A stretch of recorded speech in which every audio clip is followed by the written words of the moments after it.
You're about to watch another exciting episode of the Dungeon Run, but did you know that you can actually be part of the adventure?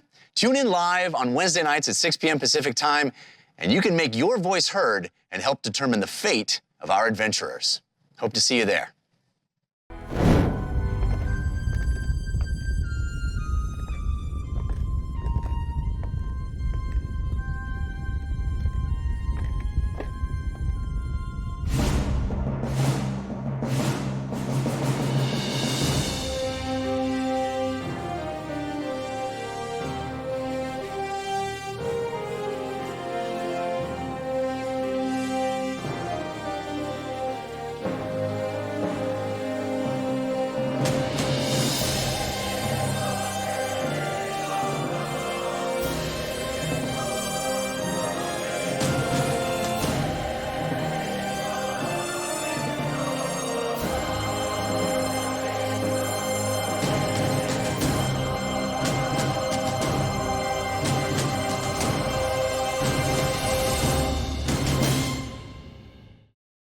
Greetings and welcome to the Dungeon Run, a live tabletop role-playing game where your interactions help tell the tale.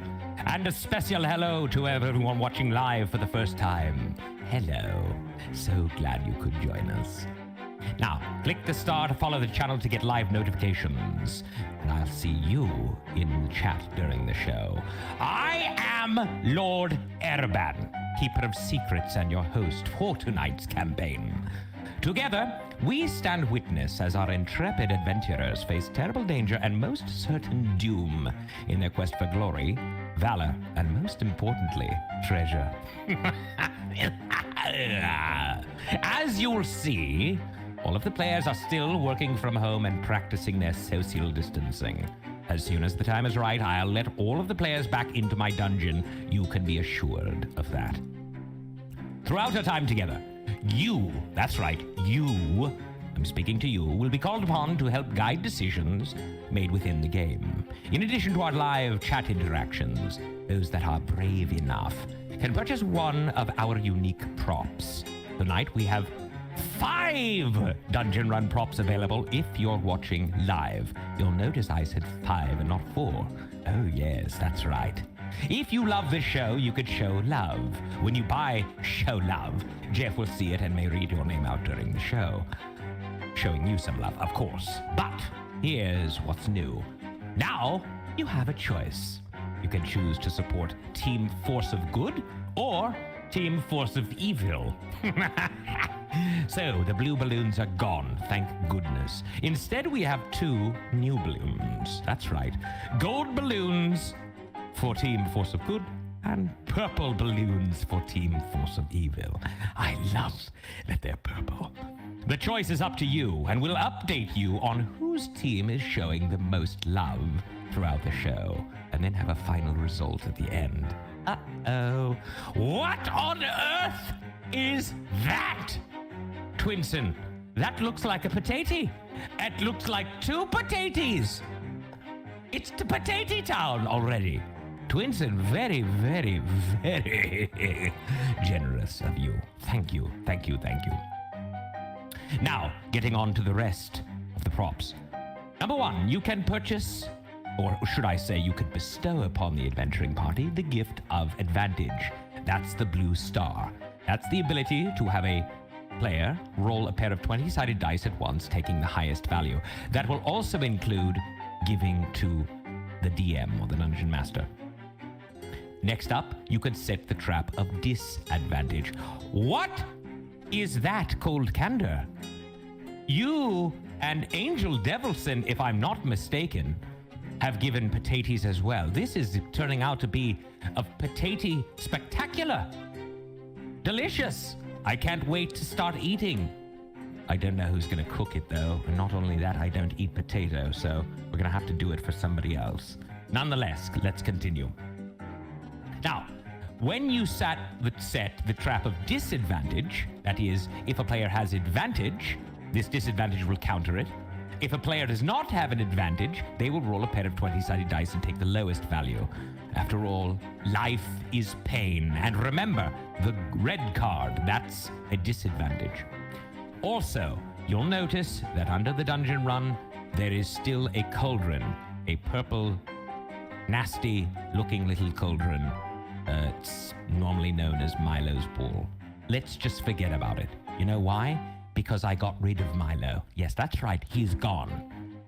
Or more important... What?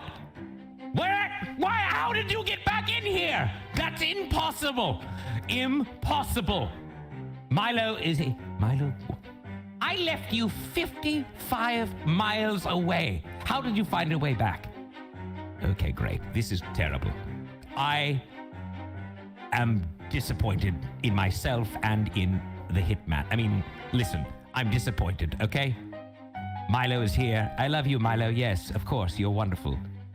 Please, just don't use Milo's ball because it kills him and then he explodes and it causes problems for everyone. I'm not interested and I hope you're not as well, so good. Let's leave it at that. Now, when you give props, please specify which player at the table it is for, or I will make the choice for you. Is that clear? Good. Also, for all things Dungeon Run, head over to thedungeonrun.fandom.com. There you will find info on our characters, Dungeon Run merch, and a link to the Dungeon Run Discord, where you can join a truly wonderful community of runners. That's right. And you can also upload your fan art there as well, which I love. Lots and lots and lots of fan art of me. Alex Nelson has got on the potato train. What is it? What is it with these potatoes? They're all over. All right. So, for those of you that have already contributed, and I don't mean with potatoes, but with fan art and all of that wonderful stuff, thank you for submitting your submissions. I see you and I thank you. Now, let's move on and meet our brave souls, the cast of characters. First up, meet Jared Kajak as Civ Redfissil. What's up, my friend? How are you? Oh, so now we're friends, eh? I'm just kidding. I love you, Jared. How are you? I'm wonderful. I'm well rested from my vacation, and I'm back home ready to work. Aye, lovely. You had a vacation, unlike some of us, i.e. me. I will say, though, that I like what you've got displayed behind you. That's a map of Ain, isn't it? Yes, we're going to be traveling from the Deep Reef down the coast over to Kingdom, right here. Now you could point out to people where you are in the world very easily. Wonderful. I like it. Next up, we have Jessica Lynn Parsons as Fahima Tiger. Hi! How are you, Lord Araban? I'm well. You know, I love your necklace today. you. Is this the first time you've worn a necklace? Well, it's the first time I've worn this On the necklace. show, that is. Yes. Maybe you've worn one before. I just normally don't pay attention. I mean, not to say that I don't pay attention to the show, but this one is very... Yes, I think. Oh, we have to move on. This is awkward. No, oh, what? goodness. What, Araban? Love Come you, on. Jessica. Love you. Oh. Next up, Morgan Peter Brown is... James Quilas. It's Quilas. I like to say it that way. Quilas. It's all right. Thank you. I appreciate it. How are you? I'm doing well, James. I just made Jessica's an very absolute upset. mockery of the show. I'm so That's all sorry. right. That's okay. How are you doing? I'm doing fine. I did drive Milo out 55 miles as you requested, but then he looked so sad I drove him right back, so I apologize for that. Why? He was supposed to stay gone. Oh, goodness gracious sakes Sorry. alive. Okay. All right, I fine. apologize. Listen, All right. I won't fault you, though the deal that we had is now off, Right. you and me, That's fair. James. Okay. All right. Good. No more deals. No more deals. And by the way, the Raven Queen with another potato. Oh, my I think goodness. that's at least 5 or 6 or 7. I Something like can't that. count. I saw That's a lot. Dresden Dark and J Lo Fett in there as well. Yes. Oh, they also. My goodness. All right, I've missed Amazing. some. Yes, very much. Very appreciated. Very, very, very. Very. Don't worry. I'll figure out who gave them and not in a moment. you. All right. Next up, we have Ronald Ogden as Argo. Hello, good lord. How are you today? Hello, Argo. You're very red today. Yes, it's one of my favorite shirts. And look, it's a James. I love it. Oh. It's got James at the top, then you on the right. It's also got Fahima there. But there's Yeah. 2 others. Yeah, Aren't there? Yeah, you know. But you don't have to stand up. Yeah, I know okay, that's a lot. I Look at Plant Daddy also gave one. Red Robin gave one. Everyone is giving potatoes. Speaking of potatoes, I snacked on some earlier. Oh, Potatoes. delicious. So thanks for all the I love potatoes. them. Thank you. That's where they're going, to Ronald. All right. Next up, we have Katie Michaels as Lily Dumbledore. Oh, that's me. I didn't know if you were That gonna. is I you. didn't How think you are were gonna you? finish the name. I wasn't going to, and then I decided to at the very end. And I Hey, think I did a good job. Lord Airvan, Yes. how many different necklaces have I worn on the show? At least 7 and a likes half. you better. 7, maybe 8. I don't. Damn know. it, I was wrong. I don't know. Listen, I don't normally notice these things, but I did. I noticed it with Fahima, and now with you. I'm never gonna forget. I will always remember. I should have a better memory than I do. I'm 121 years old. You have to give me a Oh, break. That's true. That's true. Very senile. All right. Thank you. And finally, last but not least, the man of the hour, as I like to call him, the Tower of Power, our dungeon master, Mr. Jeff Carnata. Yeah. How you doing, Aravan? I'm very well, Jeff. How are Glad you? to hear that. I'm doing very well as well. I'm excited to jump into more adventuring tonight.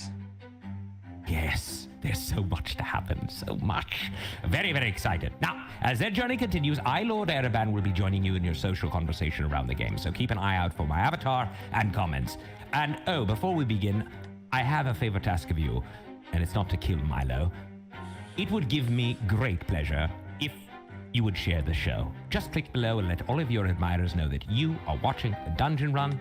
It helps because this is the greatest show in the world and needs to continue to be so. Got it? Good. Now, keep the comments coming. Be ever vigilant.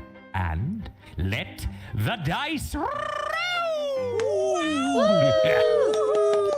Oh my goodness gracious!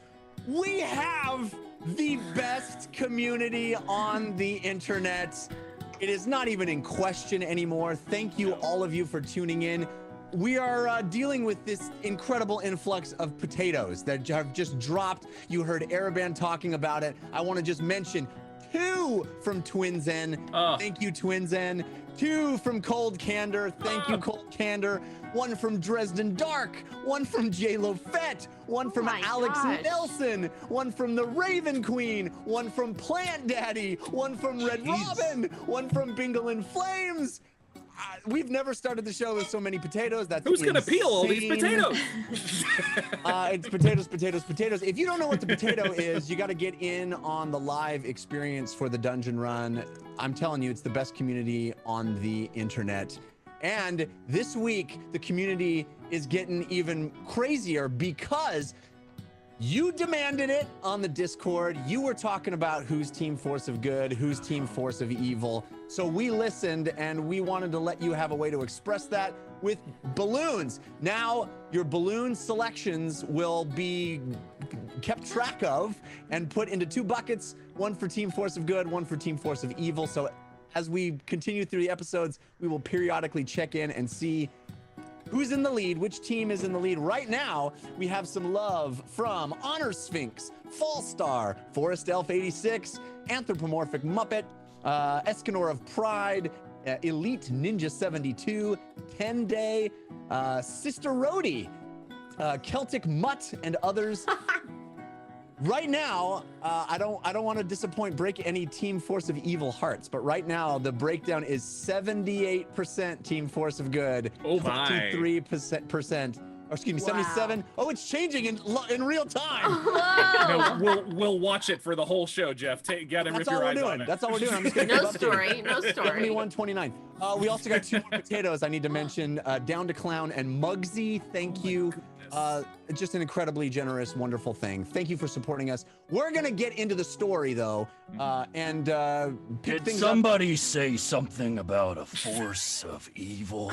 Oh no! What? I heard there was a little boy that had a birthday. last Saturday. Oh, no. What is happening? And I thought he could use a little birthday poem Oh, goodness. from a Whitebeard. We're not having any episode tonight, evidently. Oh my Here we God. go. Okay.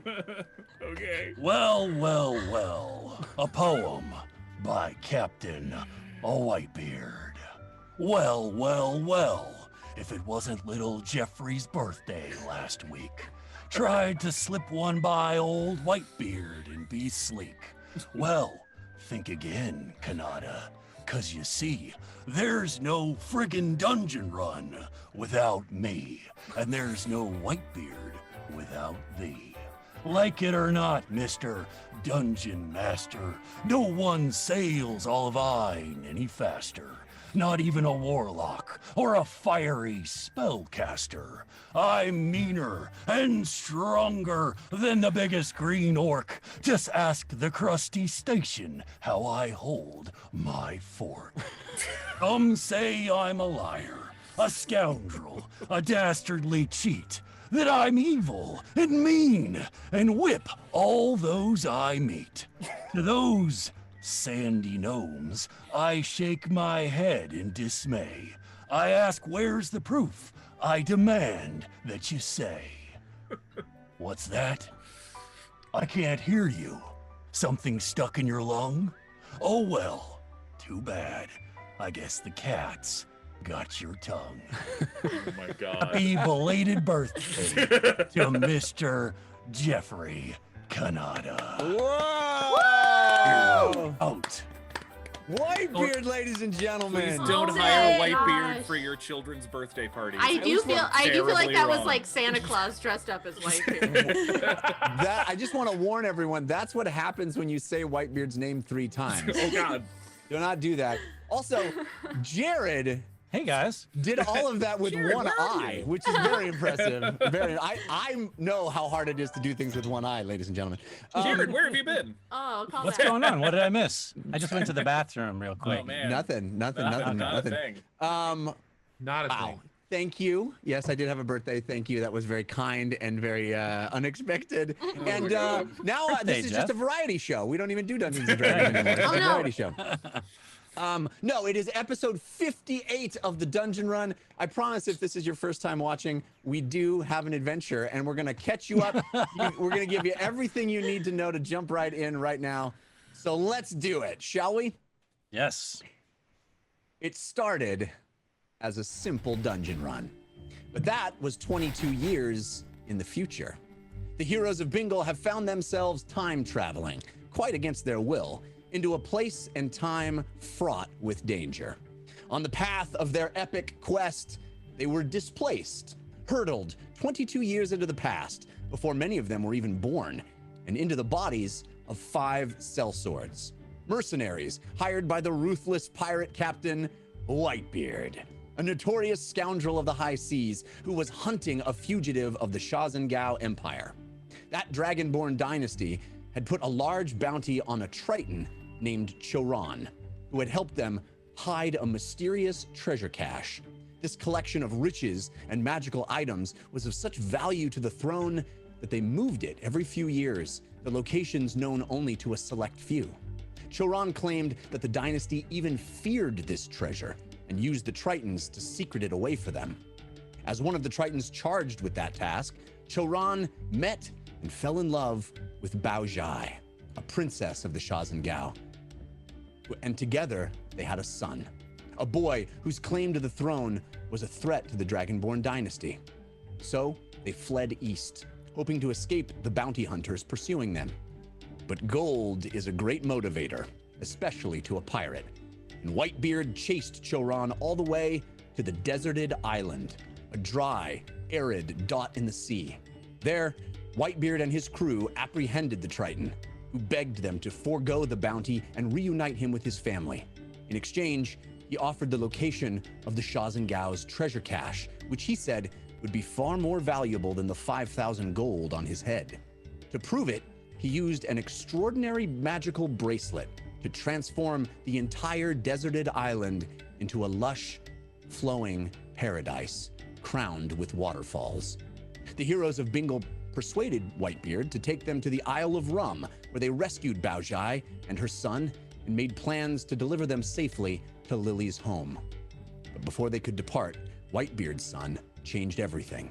Unbeknownst to Whitebeard, his first mate, a loquacious pirate named Loudmouth, helped the young man steal one of Whitebeard's ships and abscond with half of his crew. Whitebeard was furious and decided to cash in on the bounty after all, hiring new, nastier criminals to fill out his crew and making arrangements to hand over Choron and his family at the edge of the deep reef. But the Shahs and Gao who arrived to complete the transaction were no ordinary dragonborn. They were the Nameless Few, the dynasty's merciless assassins, shadow monks skilled in the art of death.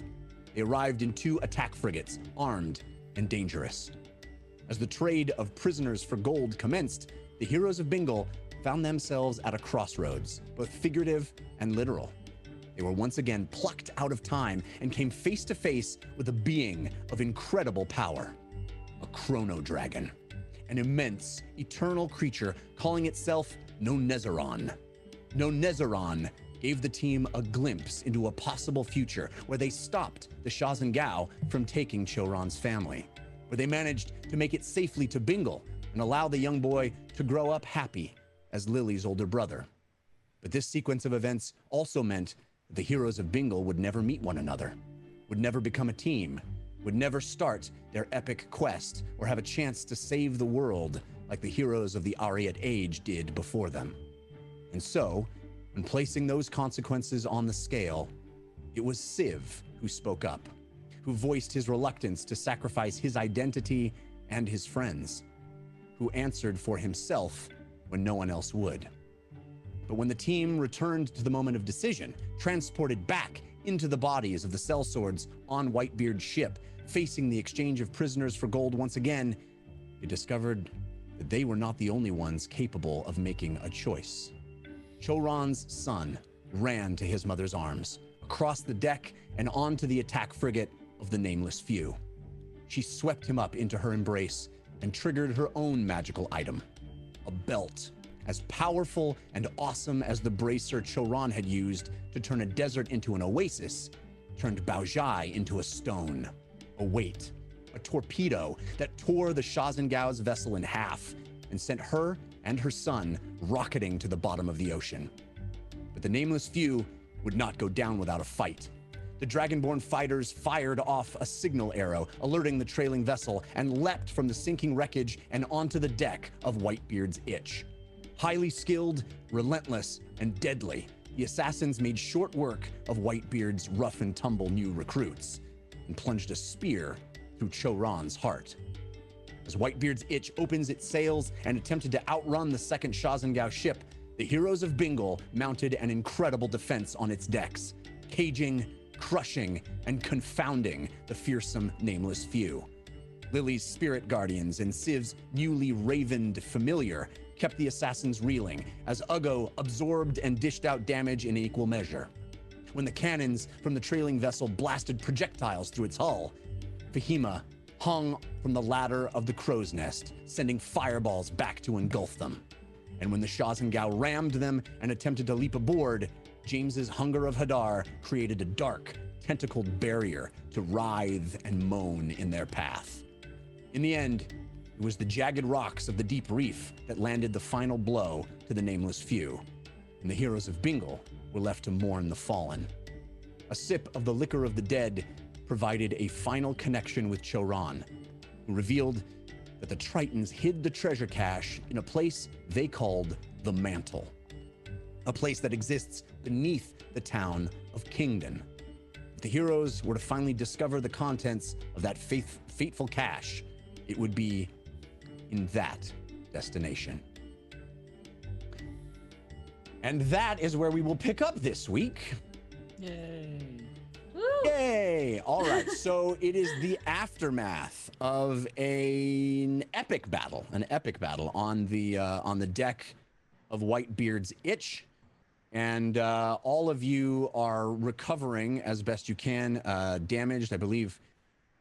Civ rested his head on Lily's shoulder as she was administering some healing. And Ugo had piled some bodies, and you guys are left to make sense of what comes next. We're not in the deep reef anymore, right? We sailed. You are actually heading away from the deep reef. Okay. As you stood on the deck, Civ, And then I looking saw through the that we- eyes of Mr. Whispers, you helped guide the ship away from those jagged rocks and out the other side. But the ship, Whitebeard's Itch, is listing considerably in the water, and it does not look good. You see Whitebeard and Loudmouth both on the deck. Whitebeard, having seen James and Ugo drink the liquor of the dead and talk to Choran, Whitebeard leans in and says, "What did he say?" We should set course for Kingdom. Kingdom. That's right. Figures. Big city. Lots of people. Yes, he's Certainly given us, their fair share of Tritons. He gave us the names of some contacts there, I think. Excuse me. And you see Loudmouth listening in and kind of perk up, and he goes, "Whitebeard is wanted in Kingdom. He's wanted in most cities and in most of the realms. Corsi, Vise, almost certainly wanted in the Shaw's and Gao now too, but particularly Latland. There was a Loudmouth.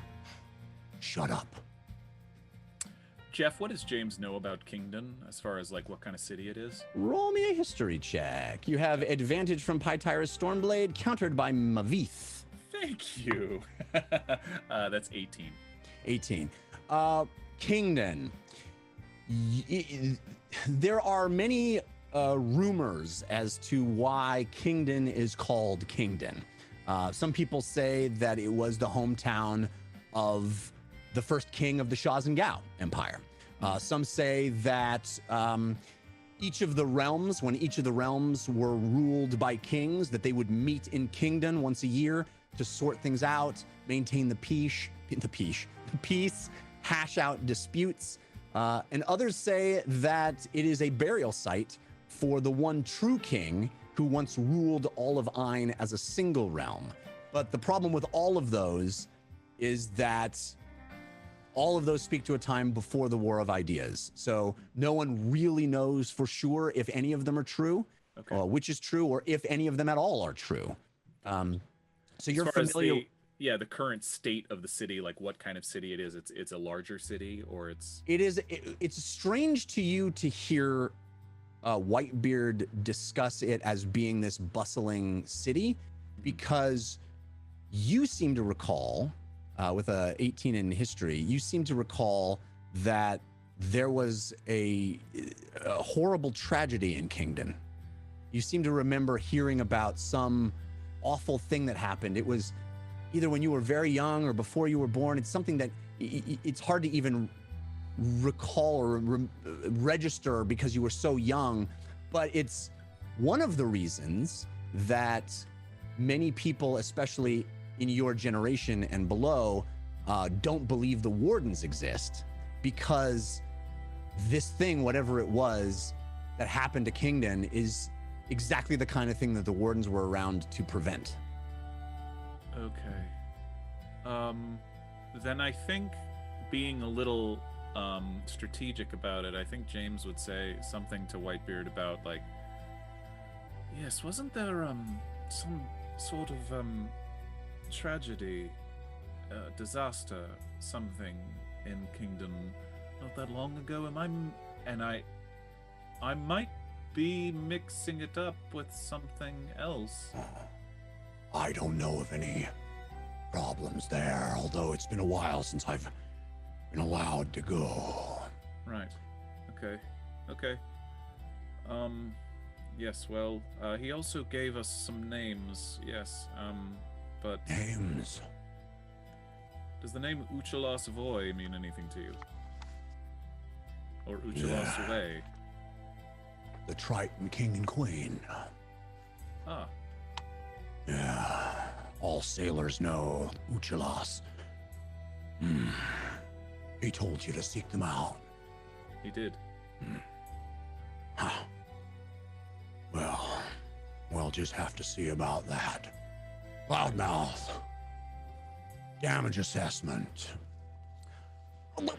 Well, sir, I won't lie to you, Whitebeard. I'd never lie to you, you know. I don't know why anybody would even insinuate that I might lie to you, because I never have. Not behind your back, certainly not to your face. Always the truth from old Loudmouth, you can guarantee it. But I won't sugarcoat it either. It's not good. I've seen worse, you know.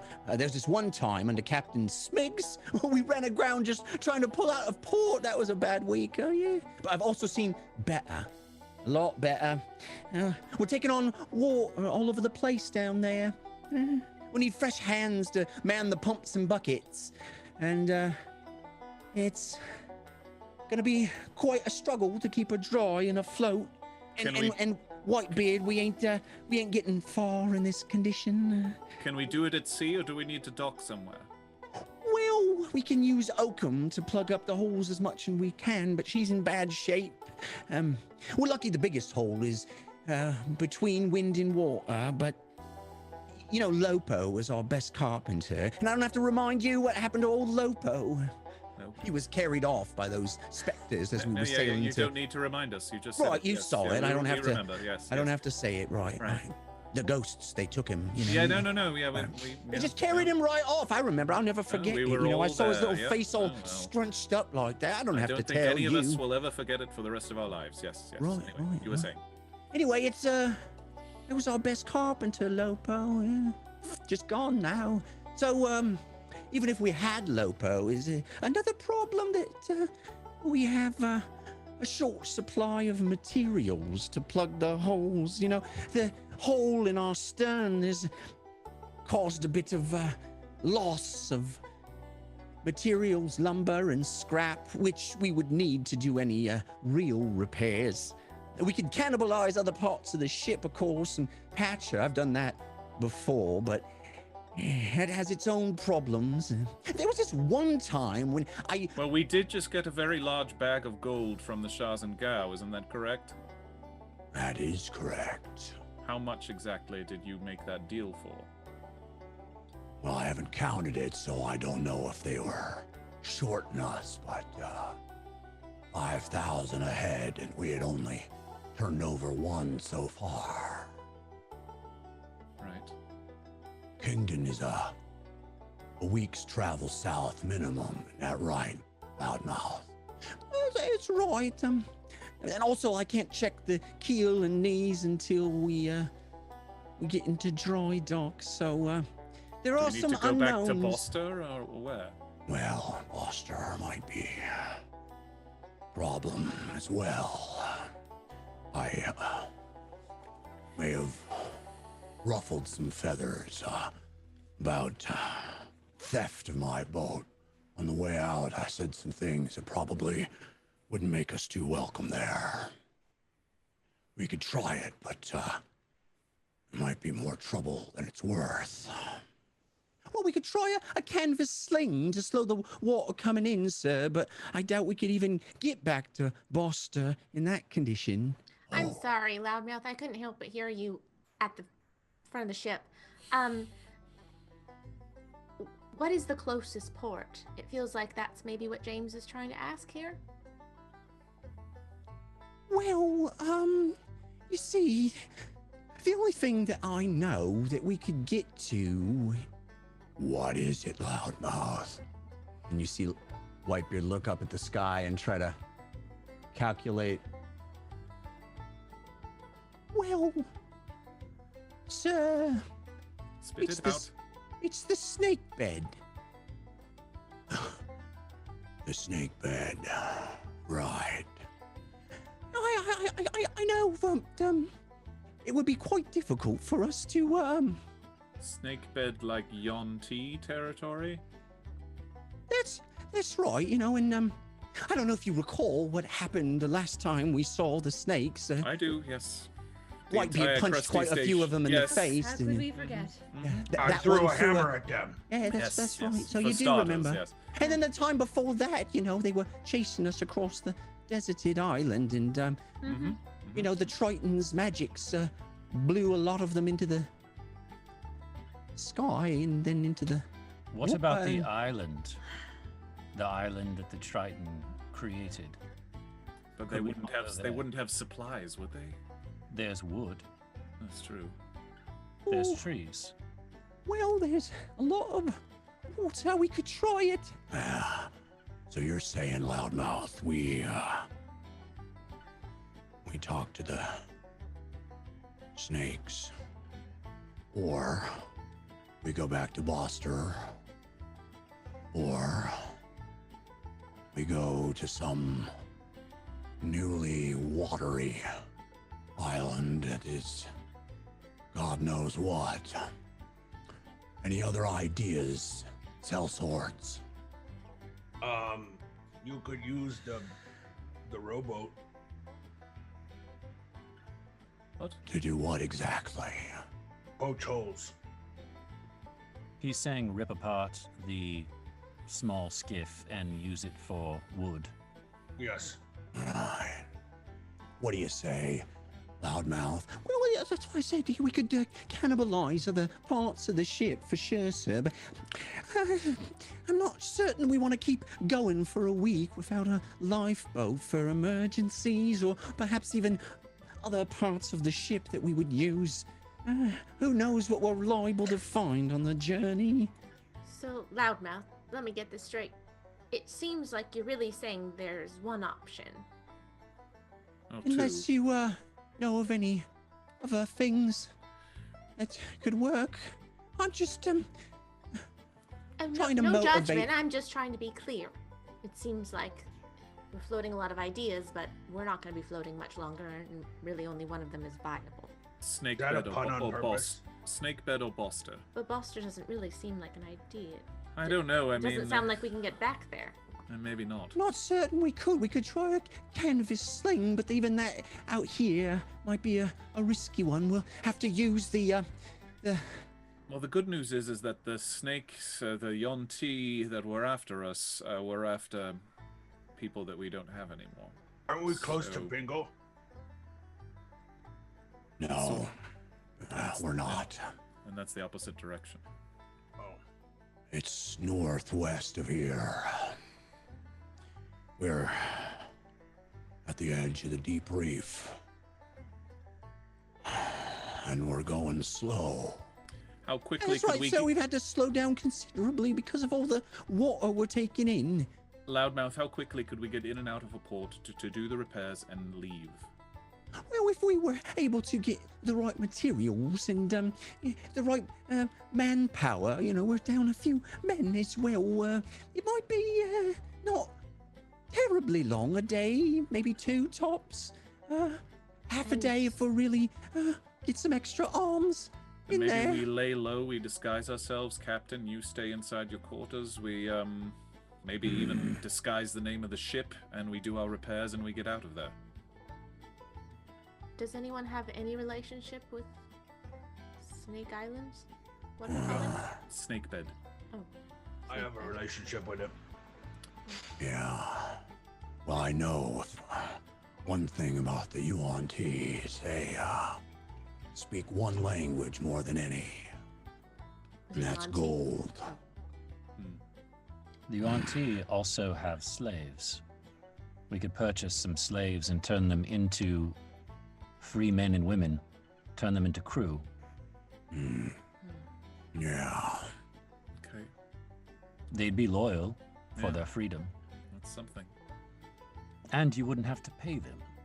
Right. Would we need to? Well, Well, wouldn't they be slaves then, still? No, they would be free once we get to the next port. Yeah, but you're not paying them. we I'm could just pay them. Right. winking at Ugo while like looking over my shoulder at Whitebeard and nodding, as in like I'm. This is Never not mind. the time or place, Sith. You didn't read me a poem first. All right. Well, if we go to Snake Bed, Whitebeard, what would you say it will protect us the most? Lies. Keep it Oh, low profile. okay. Yeah, they're not going to be happy to see me. You were right. Well, and we should, we are on a ship called the Whitebeard's Itch, so maybe there's something that we could do to disguise just that or change Cross that. out Whitebeard and it'd just be called Itch. The Itch. The Sure. Itch, and there's like a long gap in Or, between the or, words. or leave the S and call it the Sitch. Yes. Yeah, you could do that as well. The situation. I don't know, I'm Definitely- sorry. I definitely agree we should disguise the ship if we're going to go to the snake bed. Right. You could change it to an L and make it witch. The Lich? No, witch. I don't Which understand. That's the L sound. Witch. Oh, right. Yes, we'll work on your auctionery. It'll well, be great. before we get into the the details of our disguise, is that the plan? As much as any of us like plans. Can we not just go to nearest land and cut down trees and do it in water? I think that is the nearest land I'll go. We A can snake try. bed is nearest land? And we need help. We need the ability carpenters. Yes. Need the Need ability skill. to get the ship in a position where we can All right. work on the underside, perhaps. And I could pick it up. No, you can't. I appreciate your. It floats on water. Why can I not pick it up? I'd like to see you try. I mean, we may be able to use your fancy submarine. And I don't like the idea of going into the snake bed. And I especially don't like the idea of hiding while you do all the negotiations. Yeah, because the last time you did negotiations was real good. Yeah, about that. I have an idea. Why don't we pretend that we're a slave ship and that we're going there to procure more slaves or to trade for slaves or to sell off some slaves and to get new ones? They won't attack us and it'll give us a chance to at least negotiate with them. I don't know. I mean, Do they know?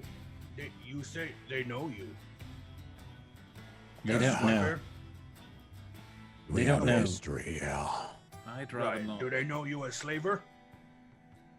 Not particularly, but things change. I don't know how much they know about recent events with what happened at the Krusty Station. I think perhaps I should stay below decks and hidden. It'll take me a lot of trust to put the ship in your hands. Well, so you would really be putting it in my hands, see, as the first mate. In your hands, the five of you. See Loudmouth kind of turn. All right, Loudmouth, give me a personnel assessment as well. Well, sir, we need more hands below decks on the pumps and buckets, and we're down a significant amount. And he gestures over to the pile of bloody bodies in the corner. Right. Fewer mouths to feed, at least. Well, that's All one way right, of sell looking at sword. it. Sorry, what? I said that's one way of looking at it. Go ahead, Whitebeard. I didn't mean to interrupt. I said, all right, sell swords. We're gonna make our way to the snake bed.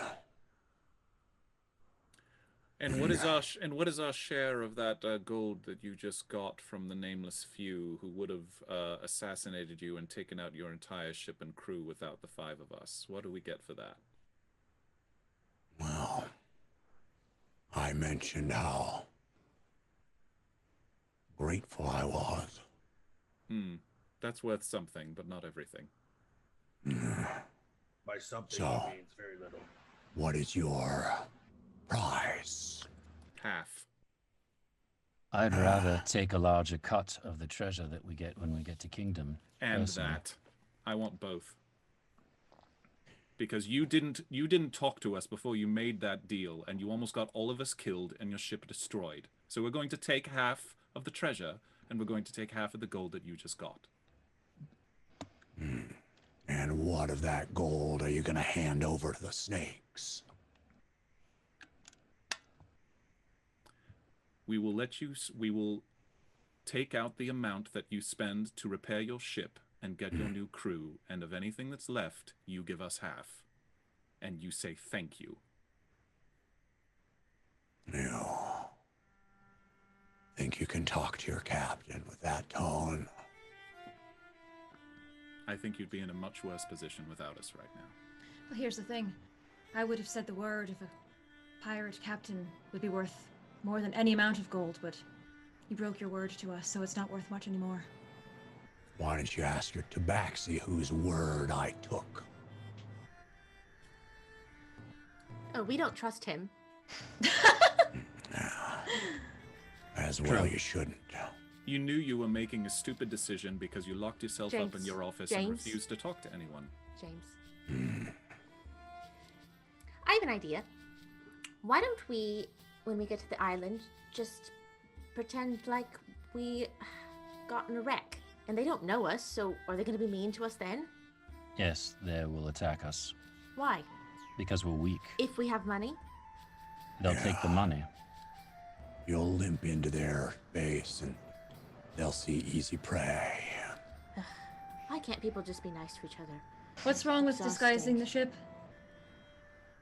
It's fine. I don't think there's anything wrong with disguising the ship. It's just what we're going to do when we get there.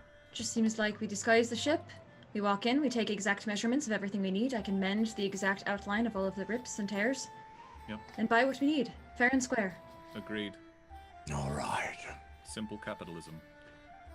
When we get to that Shazengao treasure, no one touches it but me. And I decide which half you take.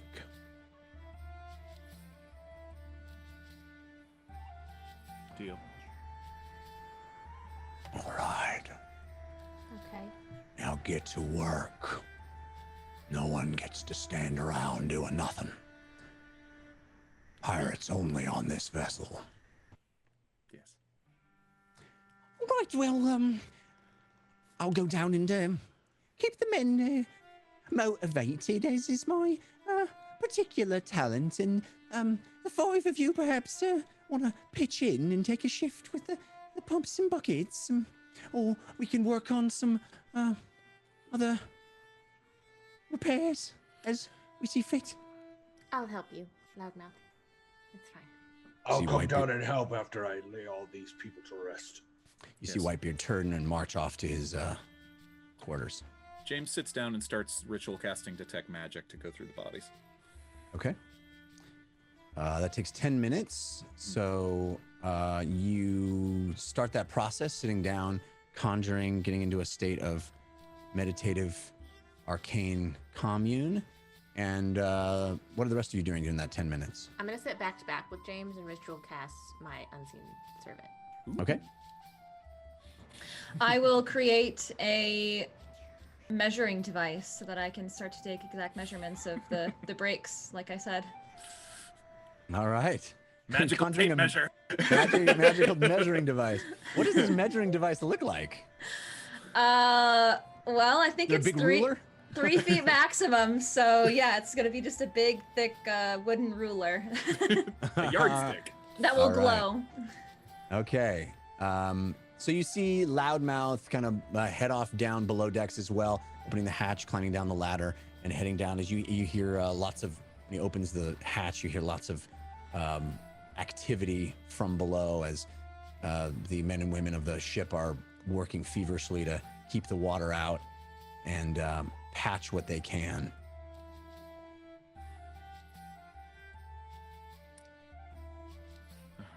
Yeah, still casting.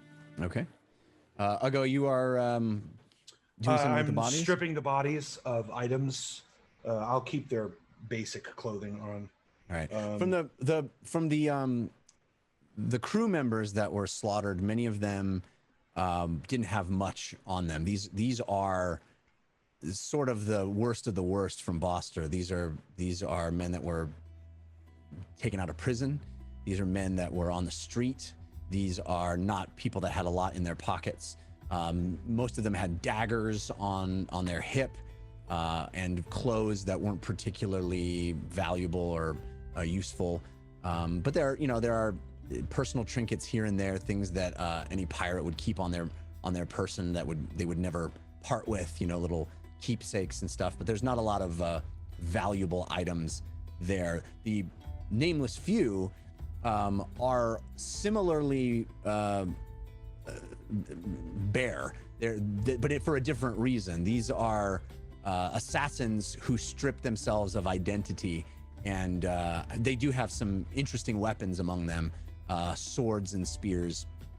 And James, as you come out of your meditation, as you come out of your ritual casting, you do pick up the fact that a couple of these items do have magical properties, are imbued with magic, and can be more powerful than the common spear. Particularly that silver spear seems to be a +1 magic spear. Great. Okay. And anything else? There's also a +1 sword. Long sword. It is a short sword. Save. And Yes. Or Lily, I suppose. Either of you.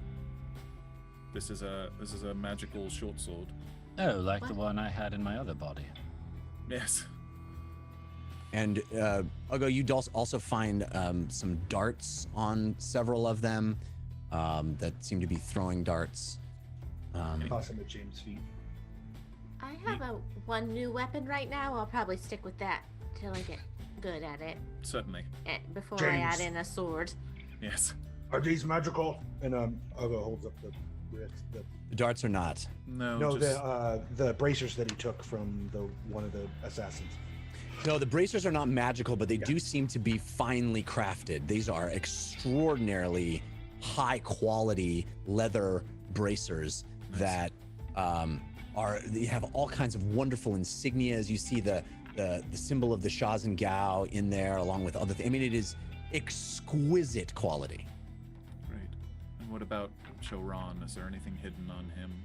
I think I cast Detect Magic on him. Yeah, you did, and you didn't find anything then, nor do you now. He, of course, had that bracelet that he threw, but other than that, he has been basically in rags and chains. Well, this is happening as Ferdinand does want to do. He'll go around and close the eyelids of all of the dead bodies. And you see, because Ferdinand is invisible, you just see eyes closing on bodies. You hear the noise of the...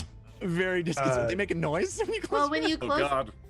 if there's any moisture left. Jeff, and when Lily does that, Algo sees that she's closing people's eyes, and he'll come behind her, pull out a candle, light it, and cover their eyelids with wax. Oh, I love it. Wow. While Ugo does that, Fahima does the exact opposite and will come over and furtively cut the skin of one of them and try to use their blood to cast Blood Lance. Wow. Okay. This is on one of the assassins or one of the pirates? Assassins. Yeah. Okay. So you'll kneel down and you're using your dagger? Yeah. You puncture the skin and you see this blood ooze out, the dragonborn blood oozing out of the scaly skin, and you cast your blood magic, and you see as you start conjuring it, as you start saying these words that you haven't said very many times, these words that feel almost a little dirty in your mouth. They feel a little wrong in your mouth. This necromancy that you're just. They feel a little gritty and weird in your mouth, but your tongue is getting used to the forms that it needs to make to create these sounds, which are so unfamiliar to you. And as you start saying the incantation and doing the gesture that you need, you see this blood that was oozing out of the open wound start to rise up into the air and swirl, droplets of it coagulating in midair, oozing together and coming apart, hovering there, waiting to be commanded. Okay. Who are you healing? This is for Blood Lance, actually. But actually, Blood Lance, okay. That's a good point. I do need to test it on both of my blood spells. So I'll do that one first. Yeah. Which one first? Sorry? The one you just mentioned, Spare. Spare. Yeah. So who are you casting that on? I'll just cast it on myself. Okay, so you see this blood that is undulating in the air above the corpse coalesce and go and seep into your very skin, into your wounds that you have sustained. And as they do, your flesh starts to reconstitute itself, and you can roll your healing. Wow, it worked. I look back at Uggo and Lily. It worked. Oh. You want me to make a bunch of blood potions for you? Oh no. Yes. Okay. I don't know if it'll work, but I'll try it tomorrow. And the blood's not fresh anymore. Okay. I'm simultaneously very happy for you, Fahima, and very disturbed. But look, they're already dead, and it's just a matter of, you know, Oh yeah, using it's just, them. You are still Recycling. using. I'm all for recycling. It's just you are using someone's blood to heal yourself, and Right, I but there's don't know how to magic put in it it, any so other way. I think it sort of sterilizes it once you. And he's not using it, so. You're right. We wouldn't want it to go to waste. Right. But please proceed with your ceremony. I'm done here. Okay. And Uggo picks up the one that she cut that has its eyelids closed with candle wax, and he picks it up and takes it to the edge of the ocean and says, "The flame is freedom from the dark." And he's saying it out loud, almost like he's saying it to the ocean. To love anyone is to give them freedom. All living things are connected, and those who bring will to your life do so because someone else did for them. Liberate all from the chains of their oppression, so they may choose to be redeemed. Those who choose not the path of redemption should be liberated from their existence. And he tosses him in the ocean. You hear this splash after a moment. And there's just the sound of waves again. And he goes and picks another one up. It's very eloquent. Yeah, came in a dream. Is everyone all right? I don't just mean physically. I'm just gonna walk away and go downstairs and start pumping water. Civ, please. What, James? I didn't just hallucinate what happened before this fight, right? We all remember Nonezeron, yes? Yes, but we're on board a sinking ship, I know. so it might have to wait until a later date. Okay, it can wait, but for only so long. Say some nice words for Choron for me, and I turn and walk away. You should probably say them. It's a You lot, didn't hear Uggo. me. It's a lot. Yeah, you don't think it's a lot for the rest of us? I know. We all mourn differently. Let's just keep that in mind. Lily, are you okay? I've been better. I've been quite better, actually. But I don't have time to think about that right now. No. We have a sinking ship, and Right. we're going to a snake bed that doesn't seem exactly friendly. What if this is a crazy idea, and I know my last crazy idea was immediately shot down because it was a bad idea. Go but, ahead. What if we said that we were trying to get Whitebeard? They What do don't you like Whitebeard, right? Huh. So if we said that he attacked our ship Okay. and we were out to seek revenge upon him, would they not be incentivized to help us? Maybe. Wouldn't they want to board the ship and come with? We don't have room. Not necessarily. We don't have room. But the enemy of my enemy is my friend. I mean, yeah, a little bit of that. I don't know. I just like to put us in a position where we're, perhaps on the same side as them. It's not a bad idea. I think that would be good if they don't go for the truth plan, right? The just pure capitalism, they Yes. snuff that out. I'm just saying if they press further, it might be nice to have an idea of why we were attacked and what revenge we're seeking, and why we're attacked isn't by, what actually happened, because it feels like... Do we have any proof? right? Proof that this isn't just a ruse. Well, we Something are of on Whitebeard's? Whitebeard's ship, so we could presumably find a item that has a Whitebeard insignia Right. or something on it and say that we found it on our ship. You know, Right. the itch or the witch or the lich or whatever we're gonna call it. The Yes. switch. Right. Now I added too many letters. Don't add too many letters. Oh, It's the too witch. much. The witch is all right. I don't mind that. Speaking of the disguise, Lily, Yes. you remember the Great Pirate Bake Off, right? Yes. I think it's committee time. The disguise committee. It'll be fun. Oh, okay. I can use prestidigitation to create some sort of design, and we can get to dye and paint and. But I mean, if we have Whitebeard's ship, is that even necessary? I think we should. Still think we should disguise the ship. I think so. Also, arts and crafts can be very therapeutic in times of trauma, which I think, think we're all so. experiencing right now. Very Absolutely, true. everybody could join in. I've heard of that. Yeah. Is Loudmouth or Saugus on deck? Saugus will be up at the helm, still at the wheel, but Loudmouth has gone down below decks. Saugus, how many days till the snake bed? Well, if we can get it moving, I think we could get there tomorrow morning. Well, that is fast. All right, thank you. I guess You're welcome. Jeff, can I roll a history check on maybe what my dad has told me about Ochelas Voy? Is that how I say it? Uchalas Voy. Uchalas Voy, yeah. or Uchelas Voy, Voy, yeah. and or the horrible tragedy, since it had something to do with, as you said, the lack of warden protection. Sure, roll me a history check. You have advantage from Cosmic Lord 09, and it was countered by Grimfaded. Thank you to you both.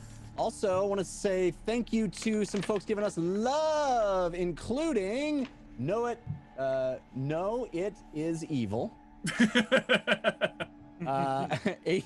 McLeod, Kaldara, Psycho 9, The Dungeon Run, yay! Dragon Rose, Caldera again. Nice, thank you, Caldara. Frank, thank you. I like thank you. Thank you. J-Rock and others. And update, the current breakdown right now is Team Force of Good 53%, Team Force of Evil 47%. Whoa! We tightened Getting up. close. Yes. Insane. Don't mess with Force of Evil. Yeah. I don't know if this is accurate. I can't believe that it is, but I'm seeing number of balloons 878. That can't be right. Whoa. That can't be right. That is just too insane to be possible. Okay, sorry. What was your roll, Fahima? So 23. much love. 23 as a history check. Okay. Excuse me. So, you recall definitely hearing stories about the ruins of Kingdon, a place that no one goes anymore.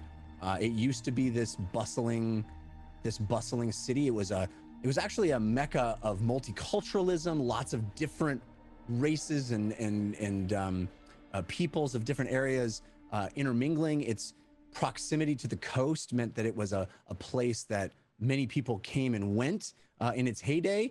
But you only know it, or your father would tell you stories about it as a ruin. No info on the tragedy that happened to make it a ruin? Mm-mm. Okay. Any info on Uchalas Voy and Vey?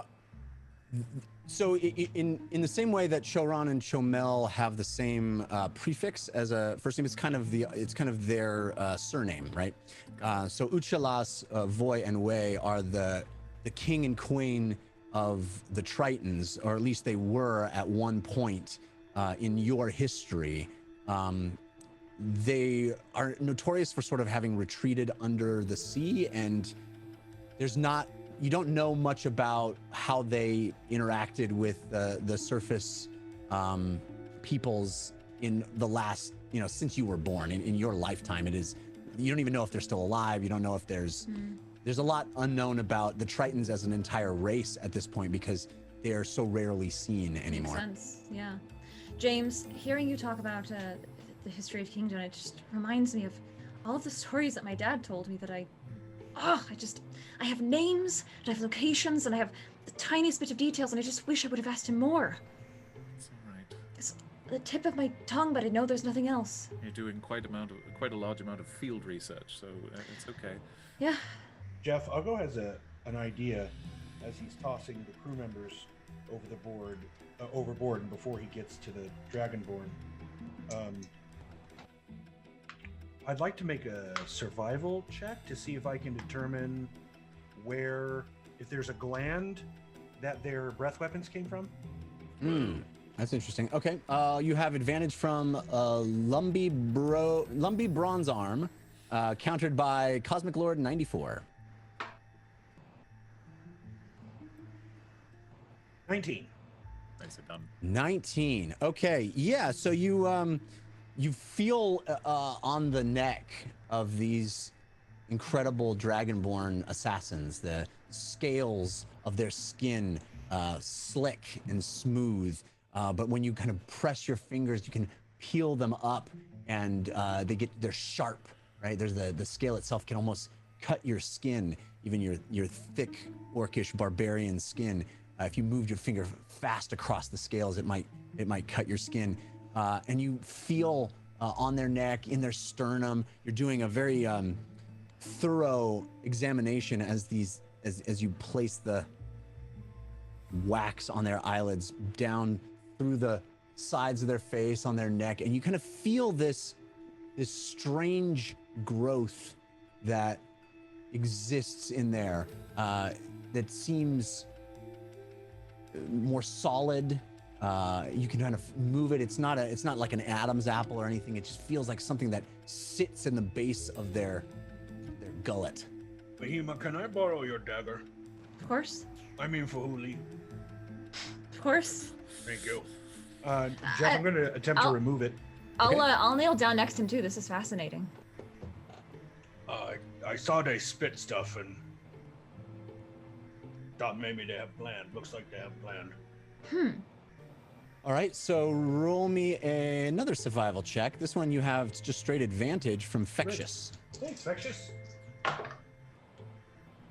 Hey, that's a 17. 17, okay. So you insert the dagger, more blood oozing out. The scales actually, it takes a little pressure to separate them, to pop through this thick hide, this scaly skin that the dragon. I'll try to gather some of that blood in the old potion vial that I had. Okay.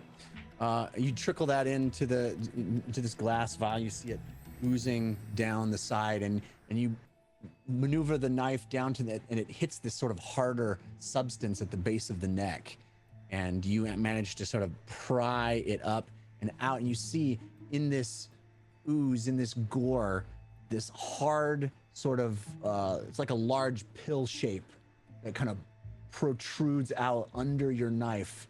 You see it kind of popping out of the wound. Gross. You anything like this before? Well, snakes, they have glands in their heads. It's similar to that, but I'm wondering if maybe... As this is happening, James, as this thing is kind of popping through the skin, you see it radiate with your detect magic. Oh. Okay. Yeah. That's not natural. What? That's it's magical. Can I do an Arcana check on it? Sure. Yeah. You have advantage from Falstar. Yay! Thank you. Dragonborn are magical? No, I think they are. I don't think they are, but I think maybe these Nameless Few have some special gifts. 24. Have you ever heard of a dragon spitting out paralyzation before? Absolutely not. It took me completely by surprise. Yes. So I think maybe this is some kind of customization. I rolled a 24, and I'd also like to just rack my brain for any monsters or creatures that I would have studied that would have similar effects. Similar effects of paralyzation? Yeah, of this gland. It doesn't look like. Does it look like a gland though? I mean, the thing you've described. Yeah, it doesn't look like an artificial object. It's not a It's not like you're not discovering a cyborg. It's not something that has been inserted. It is an organic thing that it is a gland, and it is part of the physiology of this dragonborn. It just happens to indicate to you that it is arcane. It is. It's showing up as magical, and nothing else on the dragon is.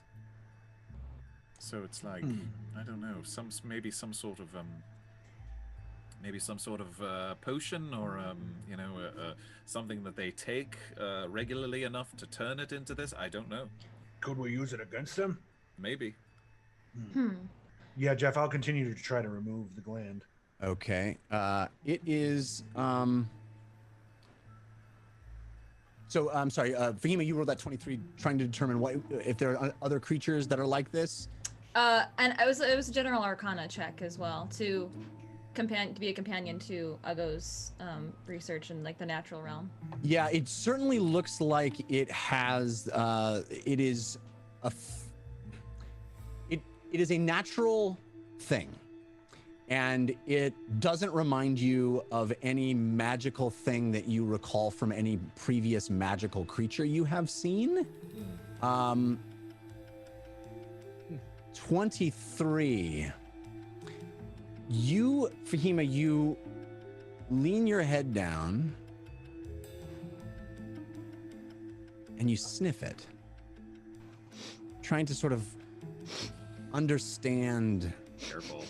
Ugo also does the same. Understand what substance this is. You kind of get close to it, and there is a sensation that just now, as you're trying to place it, the only thing even remotely close to it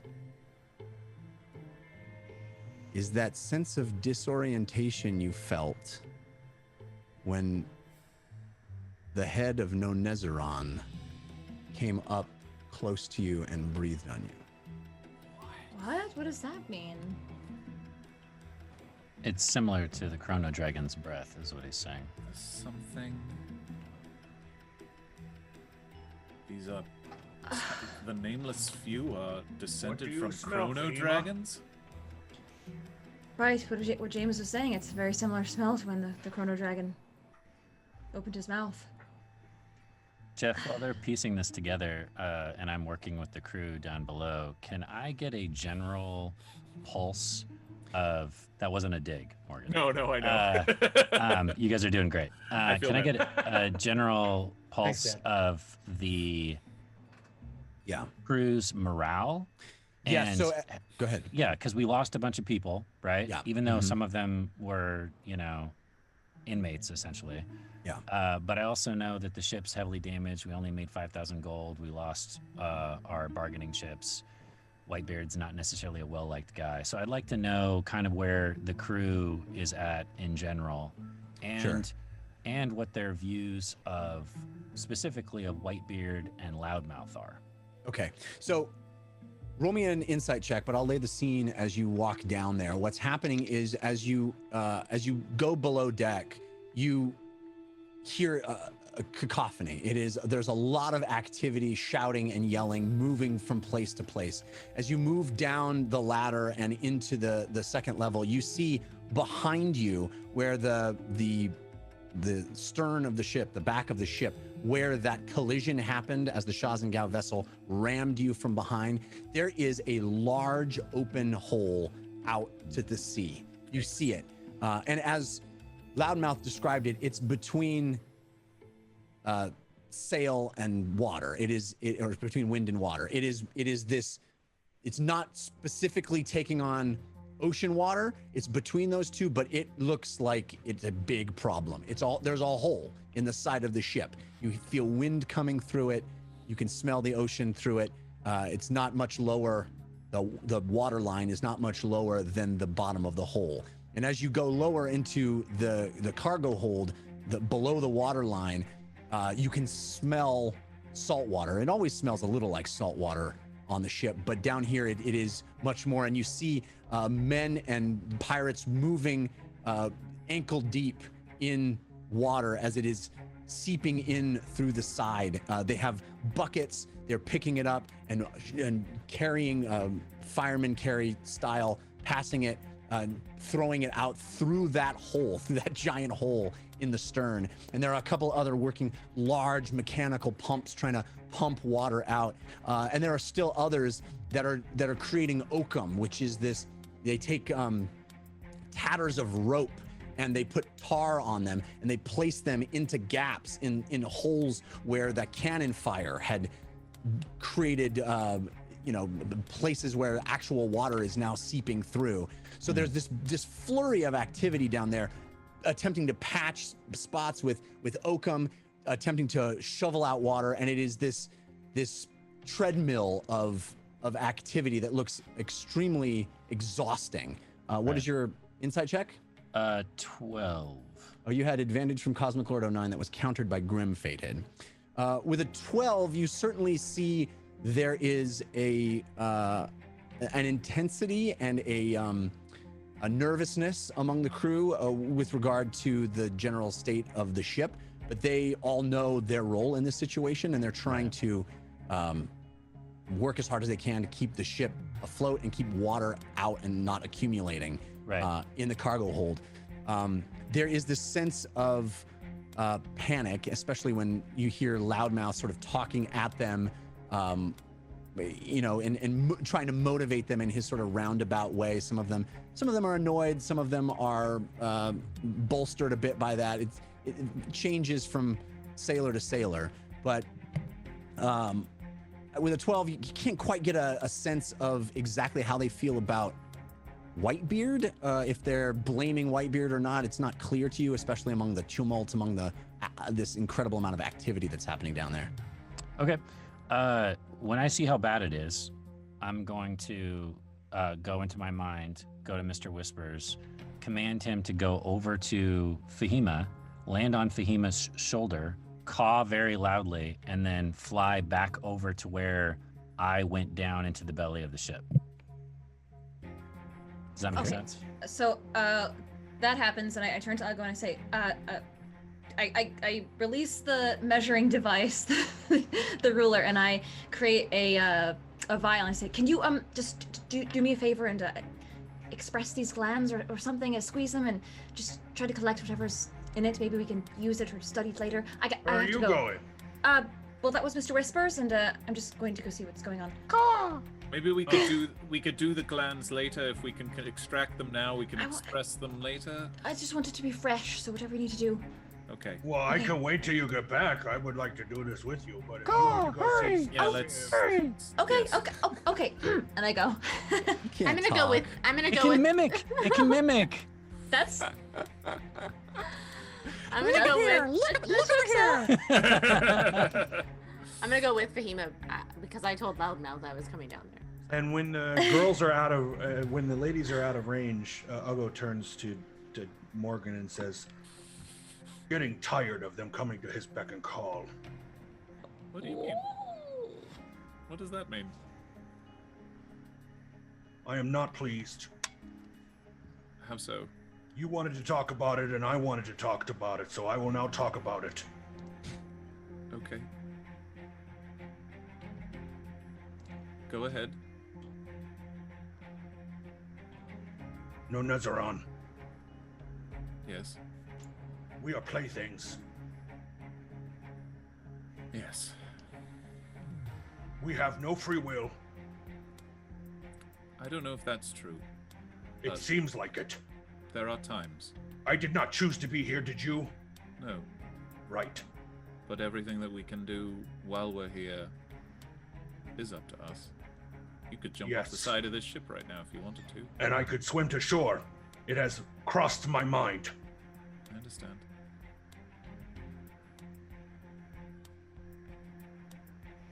It was a cruel lesson.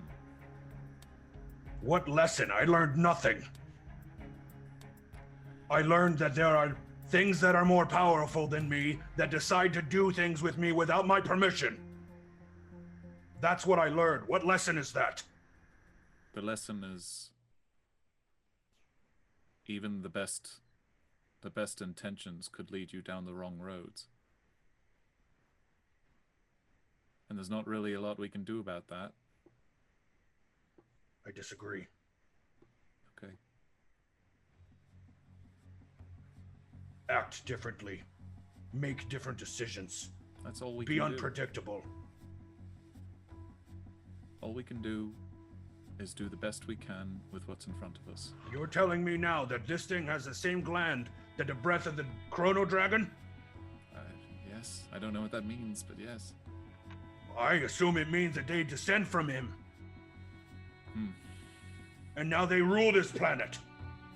Or world, or whatever it is. They rule this land. Going about doing whatever they please because they have enough gold and magic items. What are you thinking? I'm going to kill them all, is what I'm thinking. I understand how you feel that way. We are no better than slaves. I don't think that's true. And you are delusional. I don't think that's true either.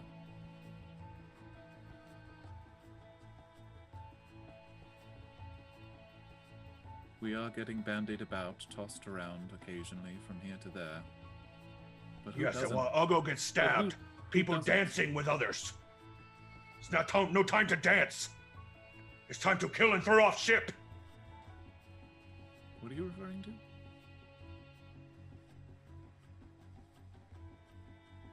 Civ has his style. You have yours. They're both very effective. He almost died in that fight just like you did.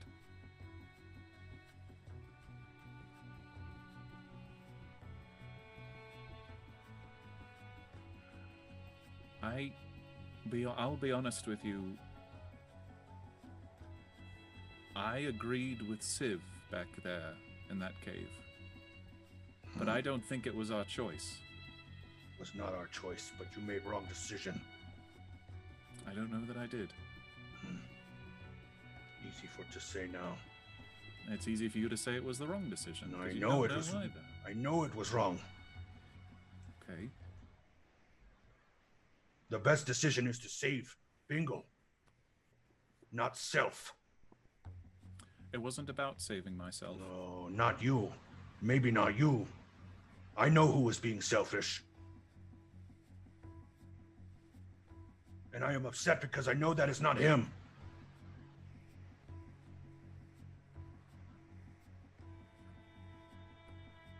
It's very hard sometimes to allow things to be taken out of your own control. Yes. I believe I have said before, when you lose power, you'll do anything to regain it. Yes. I know that well.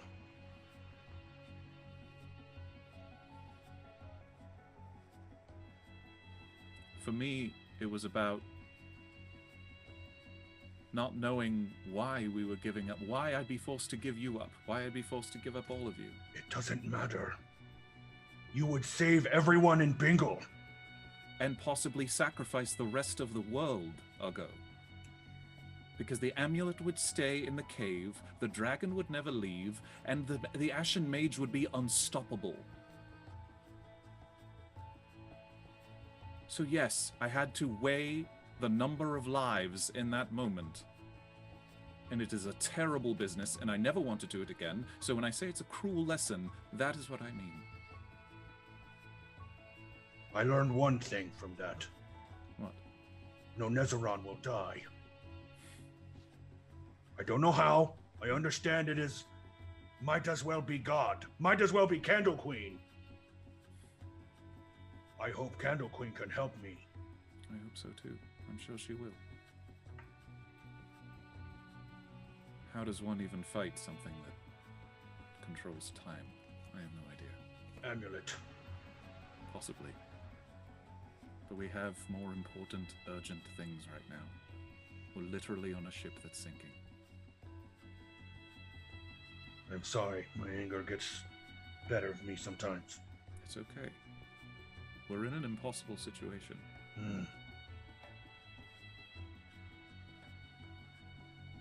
We need to stay together. Yes, I agree. We need to pay attention. The scariest thing I've heard recently is that maybe I never met the four of you.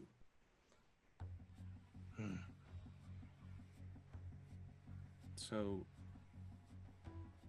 maybe there was part of me that was being selfish, and I'm sorry for that. Well, again, you say impossible decision, and I understand that. But Civ claims to love Lily. He sings poetry with words. And the first decision he gets, he decides that her family and everyone she loves is not worth it. But you don't know all the reasons why he reached that decision, so you should talk to him. I will. Don't presume. Okay? He's your friend. Yes, He's but I proven do he- not like his behavior sometimes. I understand. I still have not had a chance to talk to him about stabbing Choron. I'd be lying if I say I wasn't confused by him sometimes myself. Which, should we take him next? I look down at Choron's body. And that is where we'll jump to the below decks with the women arriving slightly behind Civ and Mr. Whispers flapping his raven wings alongside them.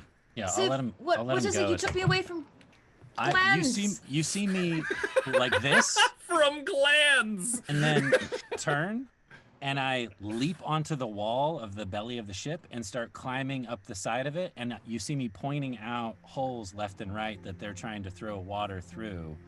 And I that's like, because there's that much chaos, I don't know if I'd be able to say much above and beyond that.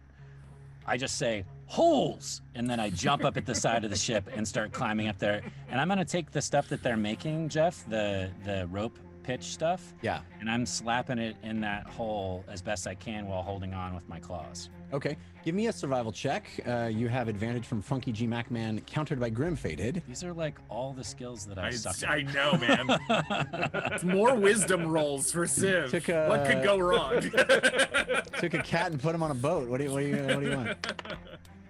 I got a 10. All right, so you're not doing a great job, but you're getting by. You're getting higher places than a lot of the workers here would be able to do, and that's something. I'll put Ferdinand on. Thanks, Jeff. That's something. Good job, buddy. I'll be like, Ferdinand, action, and he'll start. Ferdinand does a killer 1-minute monologue. Yeah, oh my gosh. He's got 2 contrasting monologues now. No, he... Inside joke. Actor joke. He'll try to start, like, if there's holes that are up high that are hard for people to reach, he can go and start clogging those up with the rope as well. Right. So you all sort of start pitching in here. Again, very large hole that's not going to be mended in any of these ways. There's still, water coming in. There's a large cannon hole on the level above you. There's a lot of structural damage that is clear here. But Civ, you start working. Why don't we roll, Lily? Why don't you roll me a survival check to see how well your invisible friend is doing? You have advantage from Lily Dumblebay, countered by Grim Fated. Thank you both. So, Jeff, does mending not work on that big of a hole? I have a plan. No, it does not work on a giant hole. No. Okay. There's another spell. There's another spell for that. That's a higher level spell. 21. It'll be in a library somewhere we go very soon. Yeah. I can't remember what it's called. 21. Ferdinand got a 21. Okay, so Ferdinand, invisibly, these ropes are being picked up and placed in place. Again, rope that has to be cannibalized from other parts of the ship, cut, dipped in pine tar, is pressed into these holes. So you guys are doing all of that work alongside. Is Loudmouth down there? Loudmouth is down there talking away, acting. He's helping as well, but is a lot of directing and managerial tasks. I'm gonna go like by Loudmouth and be helping, but also like consolidating his long sentences to the crew. I love it. I love it. A loudmouth whisperer. Yeah.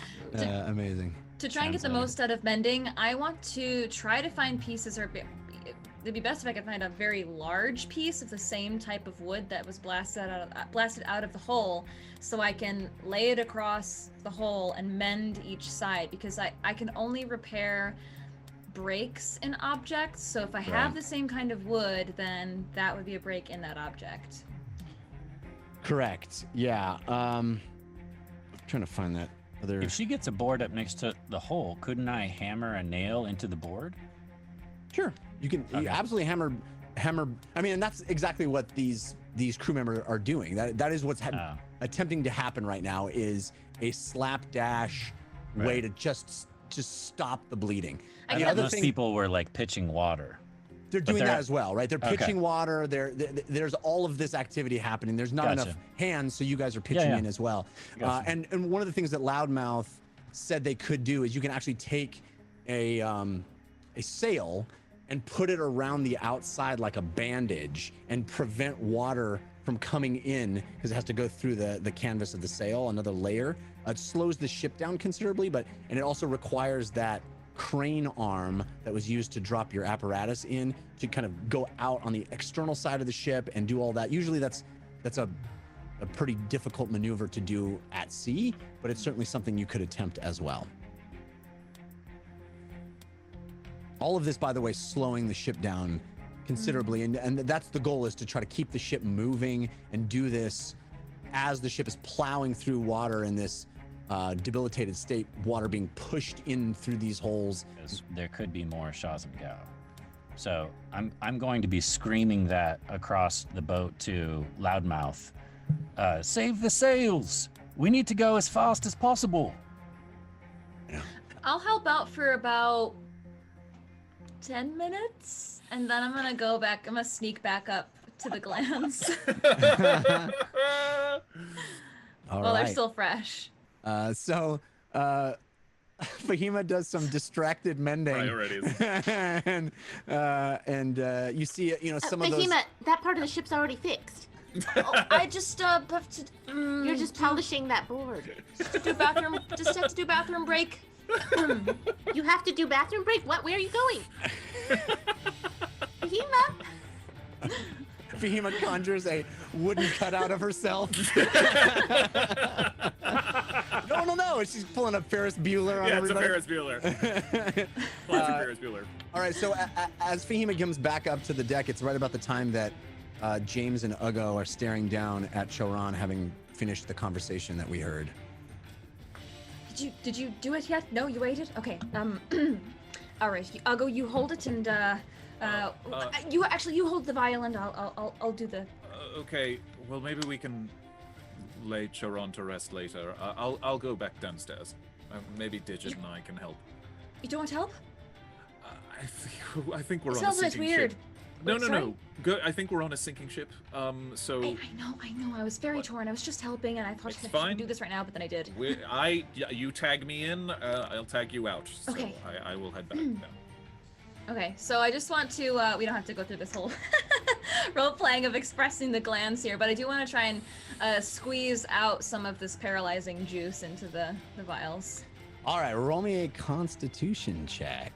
Actually, Constitution saving throw. You do have advantage. I conjured gloves. Not about the glove. It's not about the hands. You have advantage from Mickey Wolf 19. Thank you, Mickey Wolf. Haven't seen you in a while. Yeah. Jeff, can I assist her? Oh, she already has advantage. She already has advantage, yeah. Ooh, that was not great, even with advantage. That was a 13. All right. So, Ugo, you see Fahima so excitedly back up, and she tags James out, and he saunters down the ladder to go below decks. And you see Fahima so excited, she takes the glass vial from you, and she goes and she squeezes it, and then you see her go.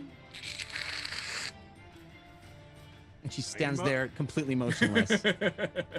Fahima? Oh, no. I don't know how to help you out of this, so I'm just gonna wait for you to get out of it. And Gets to try again 6 seconds later. Yeah, doesn't 6 it? seconds pass. 6 seconds pass, and you can roll another concept. Okay, I rolled really well on that one. It was a not natural 20. Okay. And then you come out of it. You know, you felt that sensation of being completely unable to move, completely helpless, frozen there. Would you like me to do that? Yes, if you want to try. Sure. It's better than dealing with the other things that I got going on, so yeah. All right, Uga, you have advantage from Infectious on your con save. Just be very careful. It doesn't hurt to be paralyzed. Tell me what to do! Although- My con save is 21.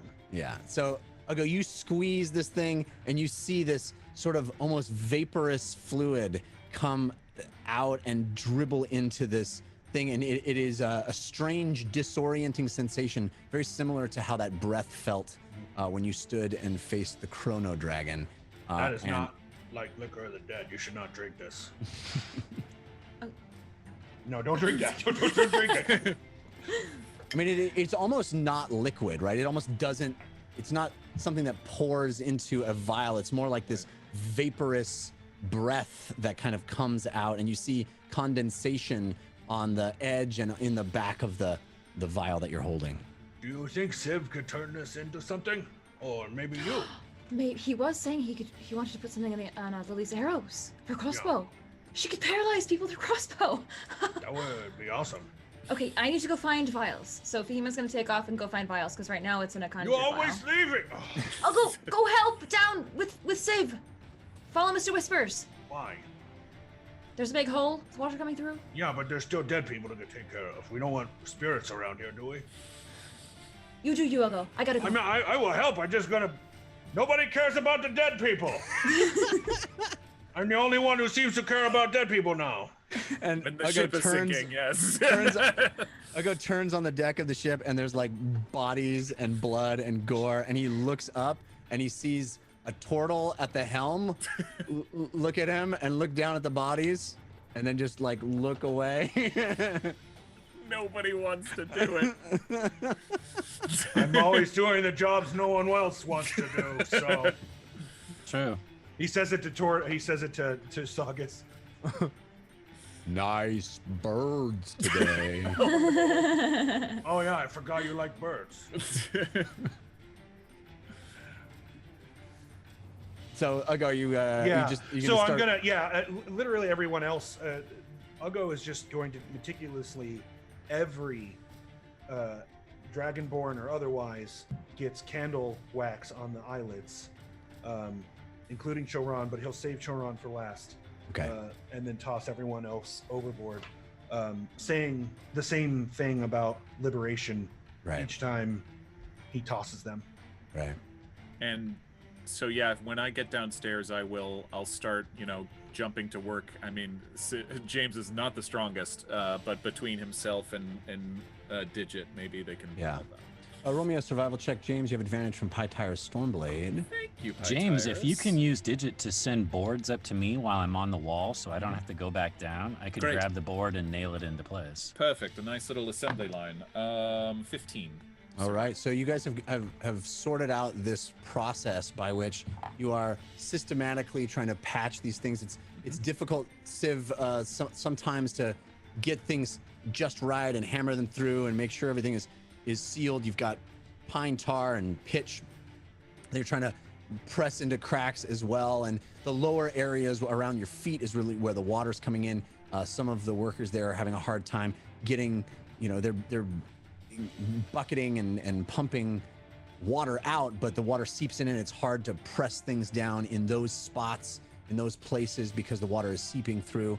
This is a hours-long, arduous process that is, you seem to be making progress as far as getting things situated. There's still a giant hole in the side, but at least the ship is not actively sinking.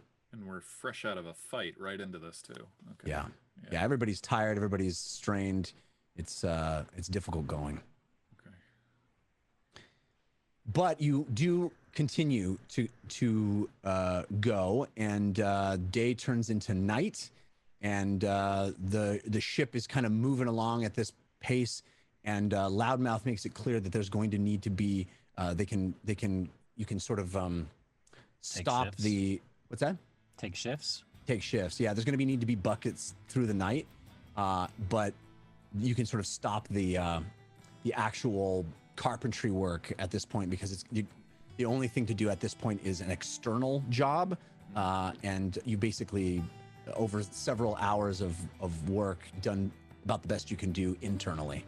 Can I climb up to the ceiling inside of the belly of the ship, where the holes are at and where the water is at, and attach a piece of rigging or a pulley of some sort, and then run rope down and around in a loop, and then attach buckets to the rope so that they can literally just wheel buckets up and down? Because I'm actually skilled with rope. It's something that I'm good at, so that would be more useful than me just being, manual labor.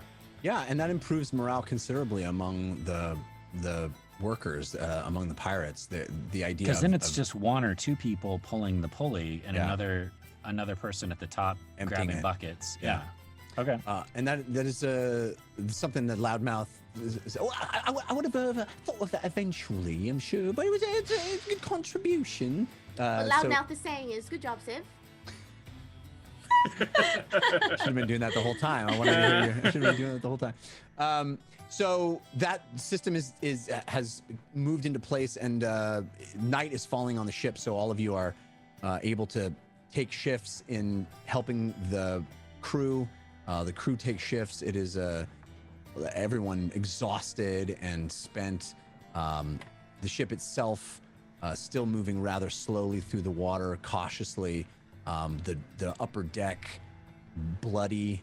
There are signs of a fight. There's things broken and bashed from where you had all swung weapons, and the Nameless Few had landed and stabbed spears. It is clearly a battle scene on the top deck, but this ship, as the moon rises and illuminates the night, is still moving ever so slowly in the direction it needs to go.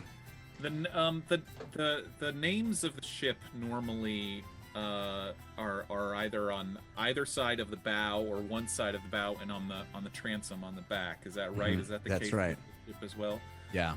I guess, James, Lily, do you want to help me with this? And at a certain point, like, if somehow a short rest has happened, at some You could take one as off your shift. You could take a short rest. Sure. Yes, at the end of an off shift, I will cast fly on myself and either Lily or whoever else wants to help me, and fly along this. Hold on to the side of the ship while I'm flying. Yes. Change the name of the ship. Disguise committee. You're gonna Peter Pan this thing. That's pretty much, yes. I love it. Yes. So, is it Lily that's joining you? Is that what we decided? We've flown together before. Indeed. That's true. Yes. Birds of a feather. So you both rise off as you cast your magic. You both rise off feeling lighter than air, and the night is falling on the ship. You see the sunset in the distance over this rippling water, and you leave the deck of the ship and hover out against it. And you see, as you float there, kind of resting a hand on the ship and moving with it, you see open water 360 degrees around. You see Meep and Mr. Whispers flying in the air around you as well. You see the sails full. You see a flag fluttering and sputtering above you. And you see this Whitebeard's Itch painted in ornate letters on the side.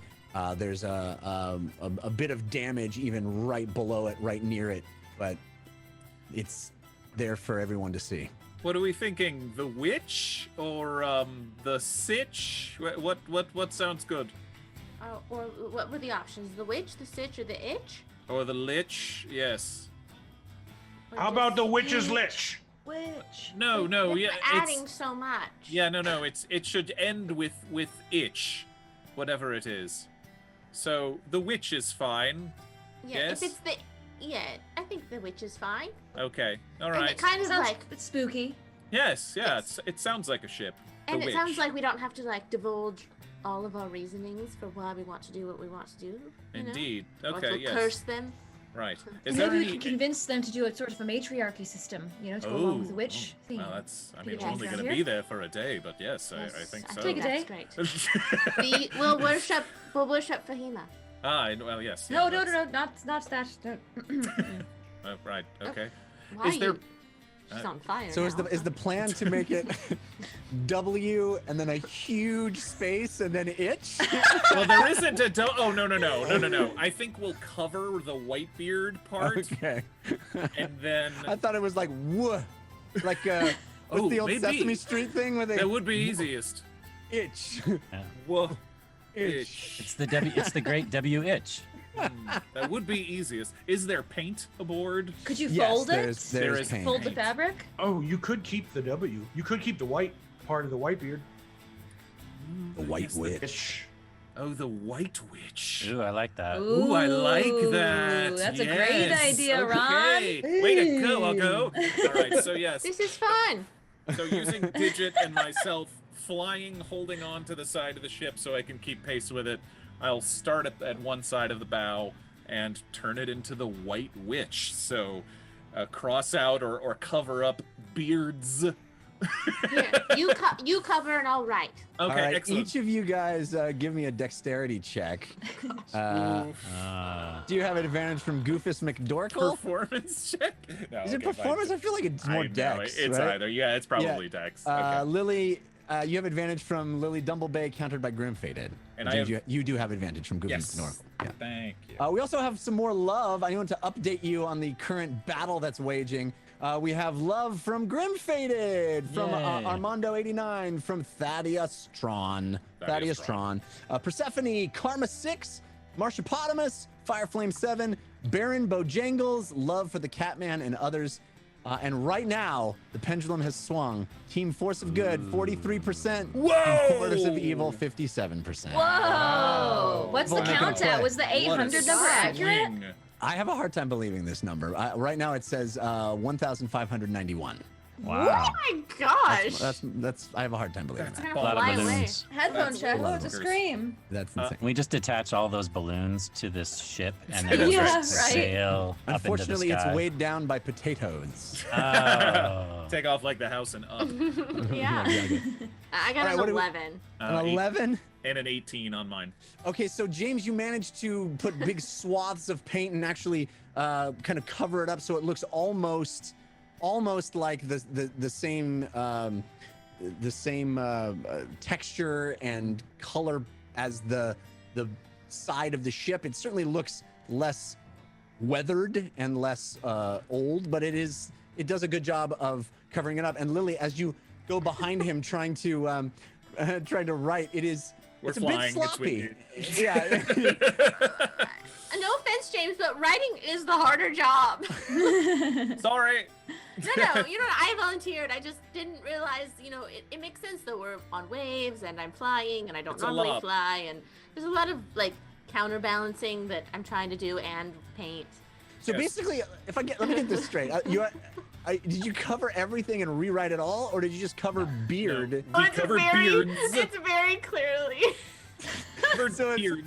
White, and then there's this big Space. gap, and then it A says, beard-sized and then space. this And then- W that Lily painted that's Drawn kind on of W. not Wrong. exactly, not Yep. exactly That's correct. parallel, not exactly I in see line. zero flaws in the plan. I don't know what you're trying to say. James. James, Yes. do you think we need to cover up that space? Maybe a kind of a. Like an ellipses? Oh no, that an ellipses like white dot. The white. That's No, very no. mysterious. Do like a ghost. Paint like a ghost there. Siv's head's out the window now. I'm Excellent. shouting this from the crow's nest. No, Broomstick! Lily, Broomstick. Lily goes, I already did, and nobody can tell with her 10. I did it. It is a ghost. I did do the ghost. There he goes there. Yeah, all right. Subtlety is an art. Oh, no, it's very subtle. Does Okay. it need more shading? Possibly. Maybe a little bit of shadow. I mean, if you think about it, James, you're not really supposed to see a ghost. It's true. It's true. I mean, that clearly says white But witch. also, is a witch and a ghost? Those are different. It's true, not a ghost. So you Like, that is it's a ghost. like a banshee. Okay, let me erase the Fancy. ghost. Let me erase the True. ghost that everyone very clearly sees. Hold on.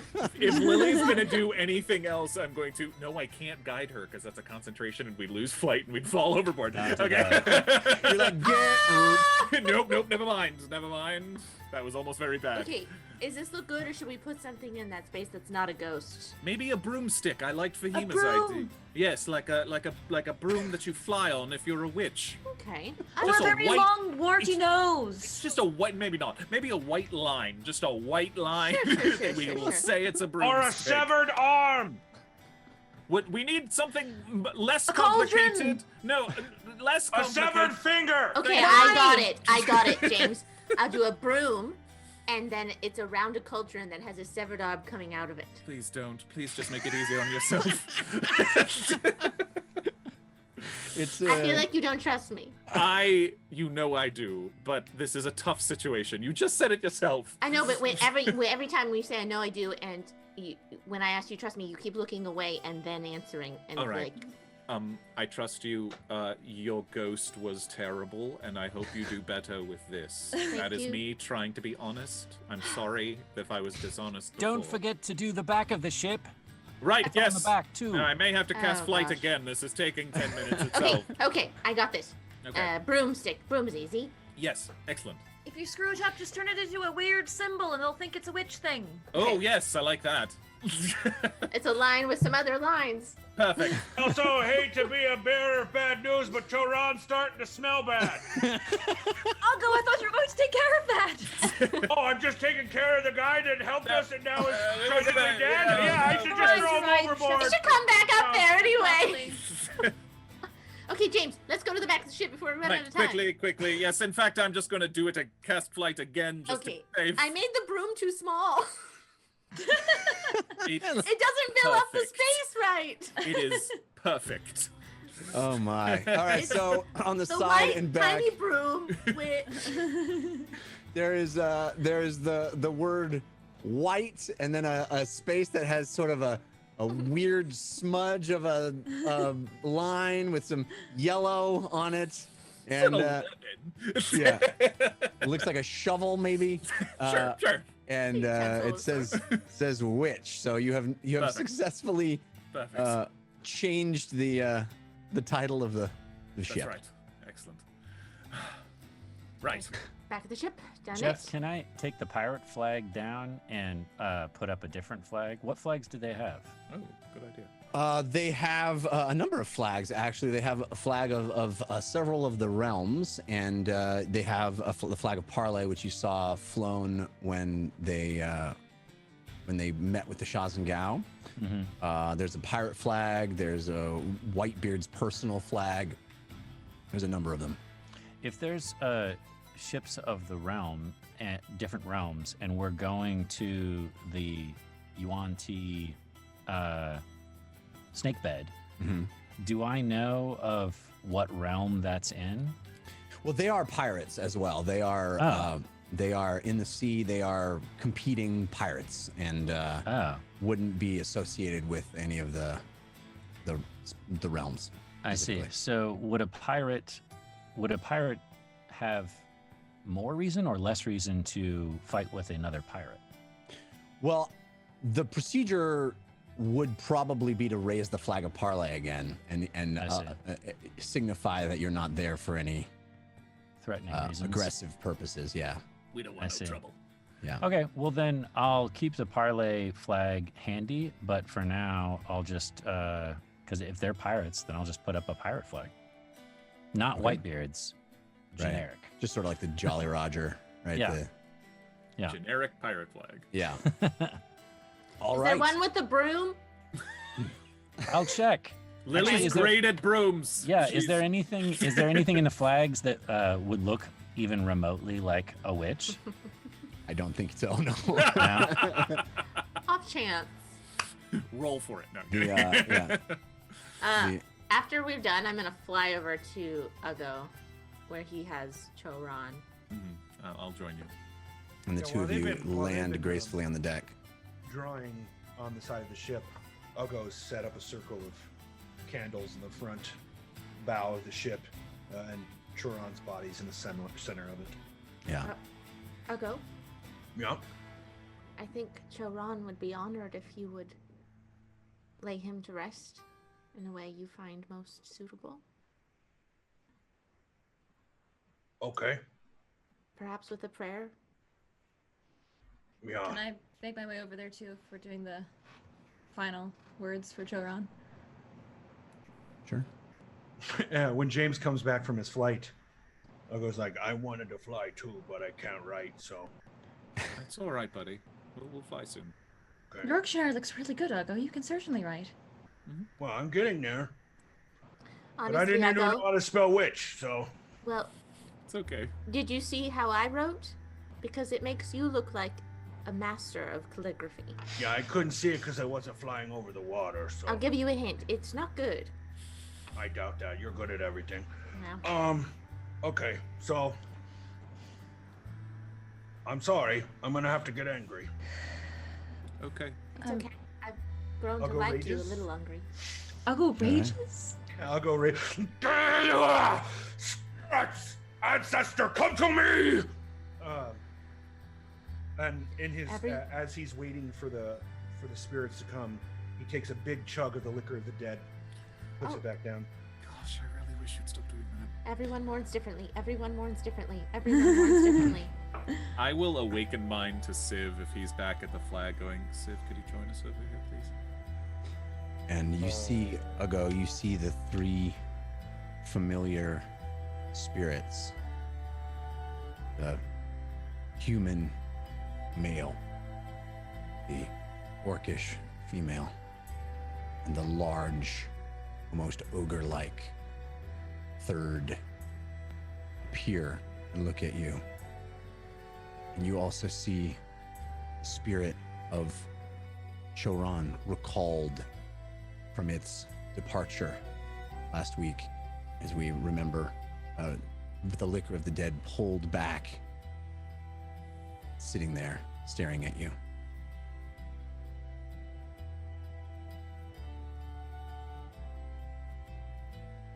Choron, I did not know your surname, and I am sorry. We have failed you. And I am sorry. I promise that I will help you rest. And I bring my ancestors so that you may too join yours. I could not liberate you. You died a slave. I could not nourish you. Your flame was extinguished. You had knowledge, and I did not learn from you. You have passion, especially for your family, and I did not have passion for yours. And unfortunately, you were not resilient. You perished. And though we, the living, leave you behind, we are the privileged few. Because of you, we know more. We have an opportunity to change things. Who we are in front of you is not who we are. And I hope that my ancestors can lead you to yours and lay you to rest and know that your life was not meaningless, and that though time may pass, soon I and my family will right the wrongs and make sure that you are honored, as I promised you long ago. Ancestors, I hope you come to know the Candle Queen as I have, She has shown me much. And though I feel her presence little, I know that I have committed great errors and done horrible wrongs. And though I have no control, or it seems I have no control, over my own life, I will do what I can to better the rest. You see the female orc step forward. Her astral energy surrounding her. She looks at you and she says, Go. I do not know how you are here and in Thorn at the same time. But you do an honorable thing. And so, I do an honorable thing. You see her pull a dagger out of her hand and draw it, or excuse me, out of her belt and draw it across her hand. She's just a spirit. There's no actual wound or actual blood, but symbolically, she puts her hand out over the corpse of Choran and squeezes it. And the two other spirits lift their hands, draw their blades, and do the same. Go does the same with the dagger that Fahima let him use. You see the spirit of Choran nod solemnly.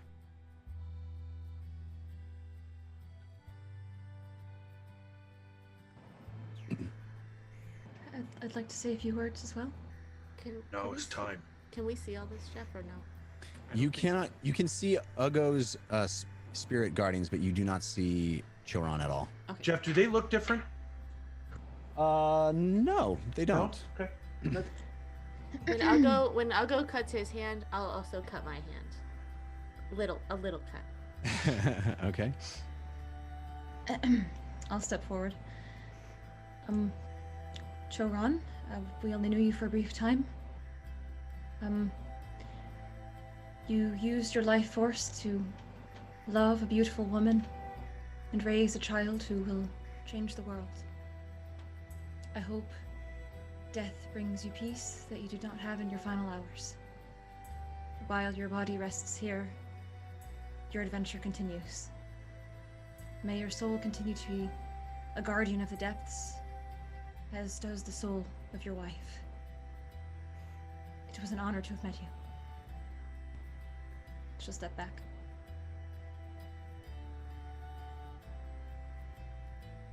Anyone else?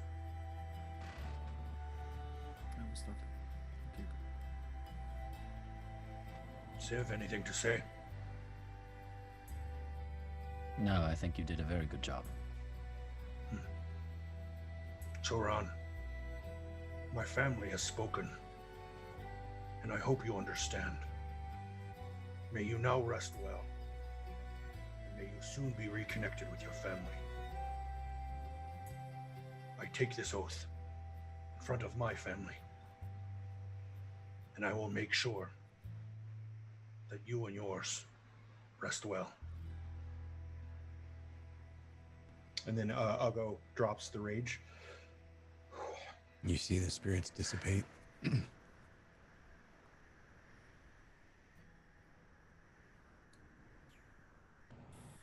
Ugo, what do we do with this? What does that? I cut my hand like you. Oh, here, give to me.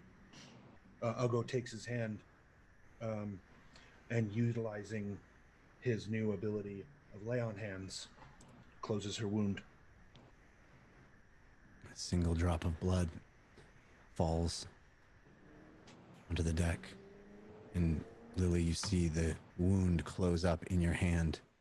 Something you've done for others many, many times, but this time you feel someone else's magic on you. I'll lean down and start to pick up Choron by the shoulders, looking to the others to help me, I guess. And Ugo looks into Lily's eyes and says, "The flame must burn, must be fed to burn bright." Did you want me to do something? I'll help pick up the body. Civ and James lift Choron's corpse and move to the edge of the ship. You feel this slick, silvery skin, this Triton skin in your hands, tight, almost damp. And then you toss it. And it falls. Splash! And it rests on the top of the water there. And you see the body laying on the top of the water, this silvery skin, this hair, green, eyes covered with wax. And the water seeps in on the side, covers up the face. As it falls below the surface, a wave crashing over, and it's out of sight. And that is where we will go to intermission. Can I say one thing? Sure. Standing there at the edge of the ship, I look back at the rest of you. I can't do it today, but I want us to think about something. Because tomorrow, I want to send a message to Chomel.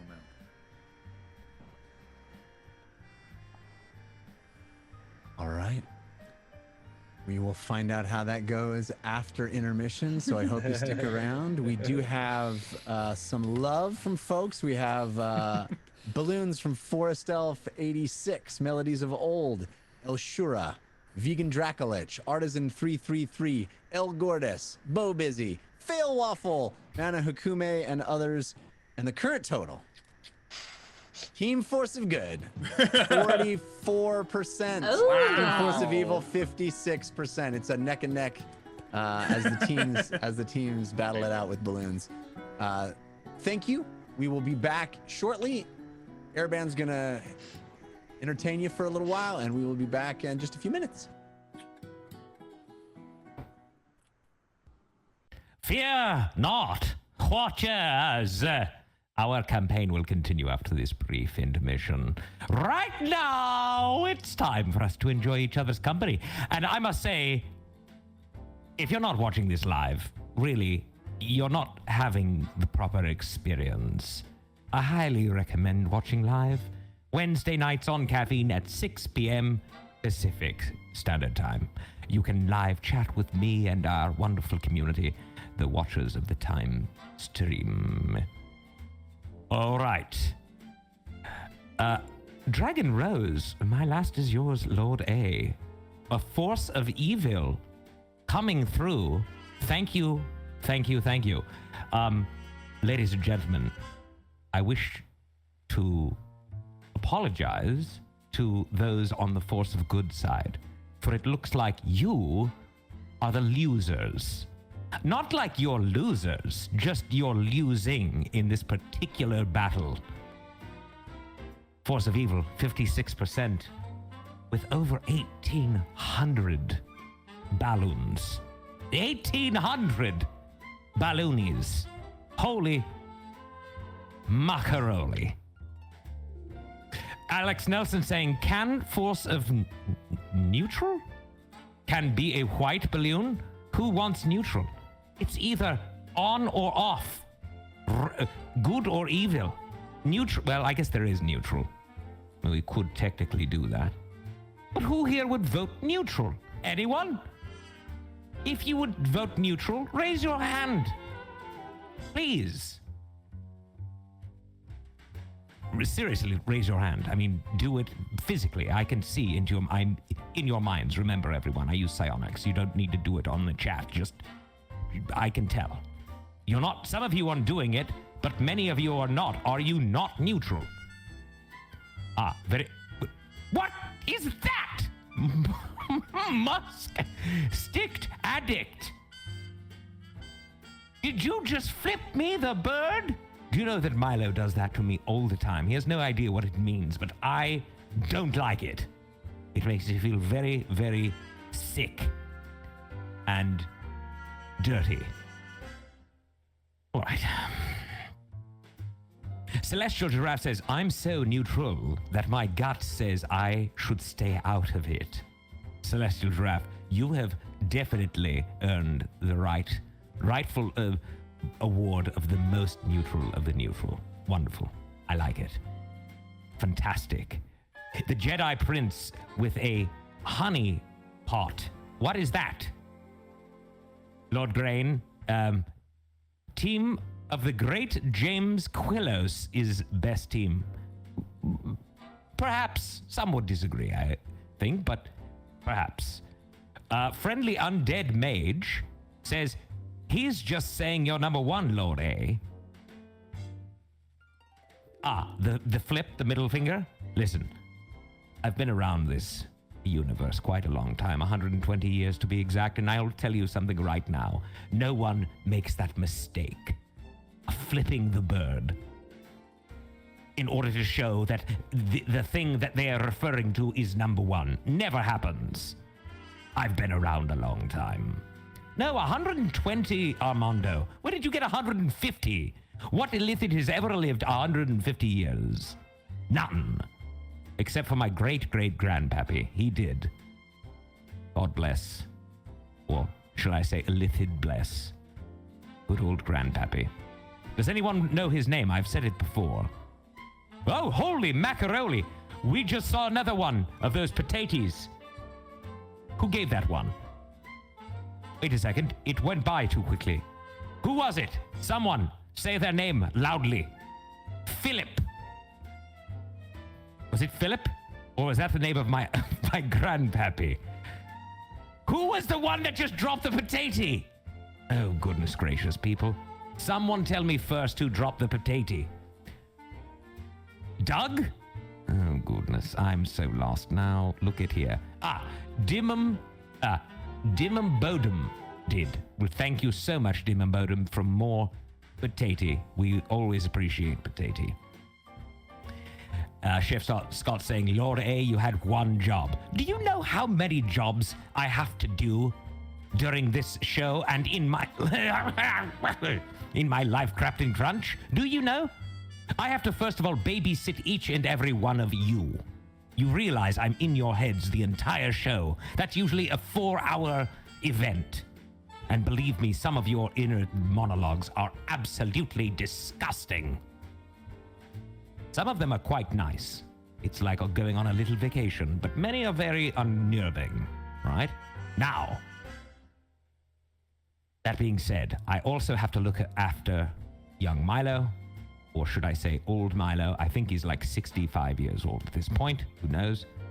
I also have to walk Milo, which is a separate job. I have to clean his room, and I have to clean his diapers. And yes, we call them diapers. That's what he likes, diapers. All right, let's talk here. Dresden Dark, wait, you have a walk, Milo. What's a walk? You have to walk. Oh. No. That's to cook. No. I have to walk him with an A and an L and a K. Walk. Is that how you say? How do you say walk? Is it walk or walk? I think I'm getting the terminology wrong. I take him for a stroll. All right. Angel Devison's Angels. My goodness, if I could only read. Now back to trying to sleep to make this pain go away. What pain, Angel Devison? Perhaps I can do some help here, or help out. Crafting Crunch saying, at Lord Ereban, you look a bit old today. Out of spritz?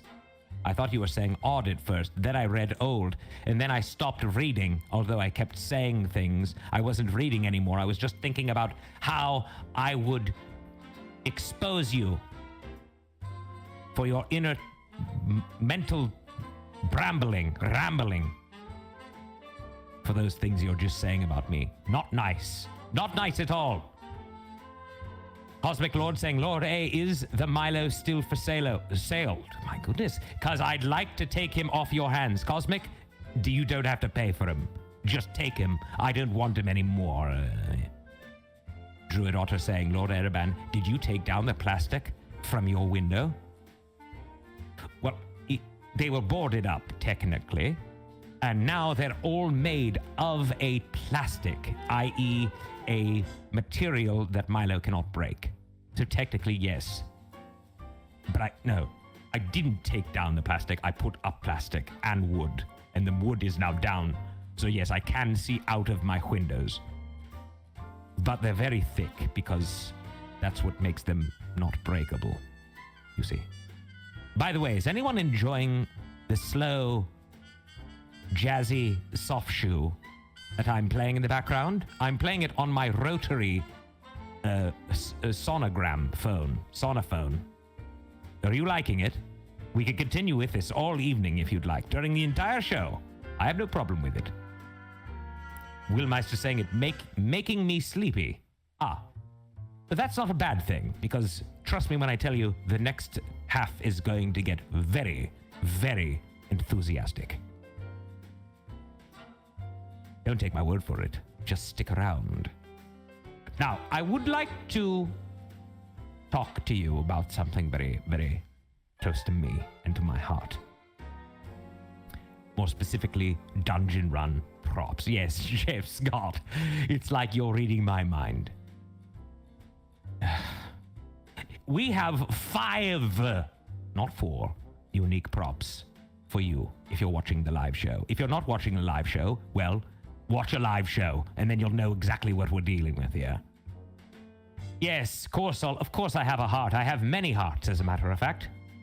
4, to be exact. Number 1, we're talking about props here. You can grant the gift of advantage. What is advantage? Advantage is the ability for one of the players to roll a pair of 20-sided dice at one time, taking the highest value. It's an advantage. It's a good thing. It's what some of our viewers would call, or watchers, excuse me, not viewers, would call a force of good to a degree, yes? On the opposite end, you could then set the trap of disadvantage. What is a disadvantage? Well, let me explain. If a player has advantage, this disadvantage will counter it. Nullify it, we should say. And if the player does not have an advantage, well, they will roll a pair of 20-sided dice, taking the lowest value. After all, life is pain. And after all, this is what we would consider almost really a force of evil. You'll see them very often coming from one grim-fated. You see. Now, when you give advantage or disadvantage, please specify which player at the table it is for, because if you do not, then you'll deal with me. I'll ask you, who were you interested in giving it to? And then if you don't respond, I'll give it to whomever I want. Now that that's out of the way. We have something special now. Now, we've always had show love. That was the blue balloons. Now those are gone. Now, you could show love from whichever team you would like, specifically the force or the good and the evil sides. Now, if you choose to support the force of good team, take the yellow or the golden balloon. If you choose, however, to support the force of evil team, you're going to want to go with the purple balloons. As of this moment, we have a percentage split that we're going to talk about. The number of balloons that we have seen total. And this is not a number. This is not incorrect, if I'm not mistaken. This is correct. We have received almost 2,000 balloons. 1,954. Yes, I know. Shocking. Force of good has 43%, and Force of evil has 57%. Of course, Tech Realm is asking, which balloon team are you on, Lord A? I don't take sides. But if I had to, I would take them all. Dresden Dark's asking, LOL, what is this song in the background? Dresden, I was just going to ask myself the same thing. Never heard it before, but I love it.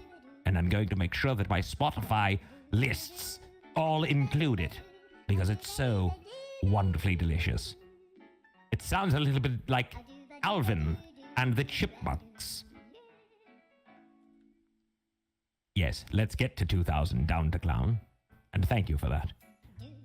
Now, there is one more prop that we can discuss, though I don't think it's necessary, because really, in truth, it doesn't matter. Right? No, that is not Milo, Corsol. No, that's not Milo. Please do not insinuate that. Everyone will then say this song includes Milo's voice, and I'm going to have to deal with it. Please stop it. All right? I understand where you're coming from, but it's not his voice. Milo, please. Stop singing along with the music. All right? Everyone can tell. All right. Again, the final prop is a bull. Milo, cut it out!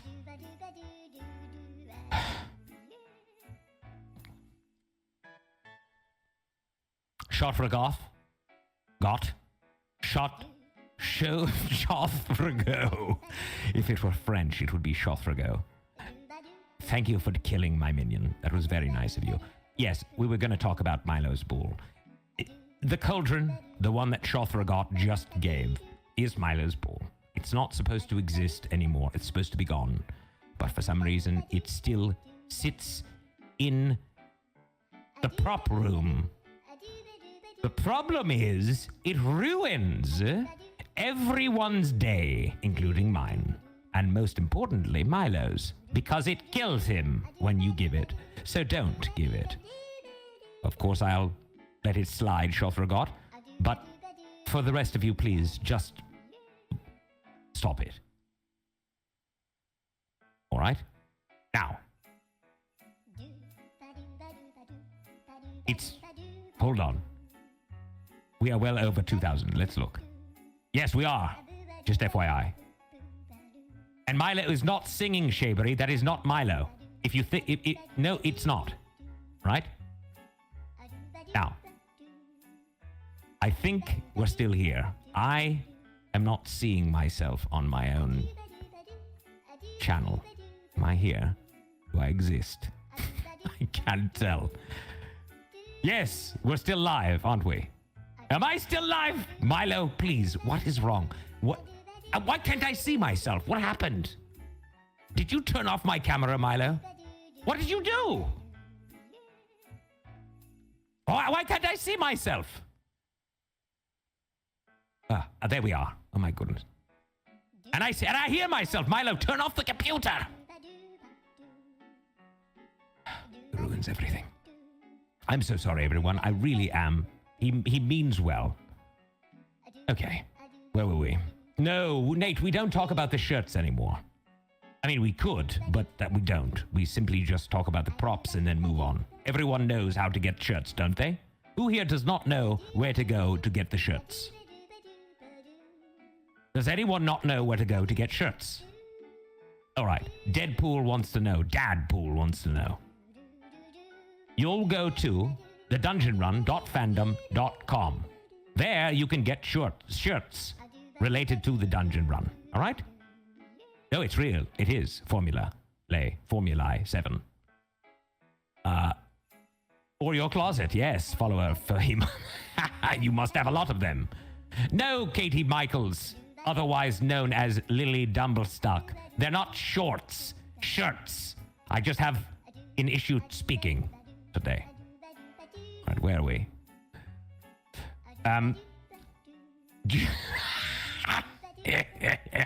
10-day. Jorts. Very nice, very nice. No, but that's not what I'm saying. I'm saying shirts. For those of you that don't know, I sound strange, okay? I'm from a different part of the world. And when I say something that sounds like shorts, it's not shorts, it's shirts. Erts. E-E-R-T-S, all right? Thank you, Baron Bojangles. Dadpool says I'm speaking like a drunk person. Thank you very much, Dadpool. I appreciate your help. Yes. Lord Grain says I'd wear a pair. Well, no, Lord Grain didn't say that. Nate said that. Nonetheless, I think we've come to the end of the intermission, everyone. I think we've all had enough of one another. You of me and me of you.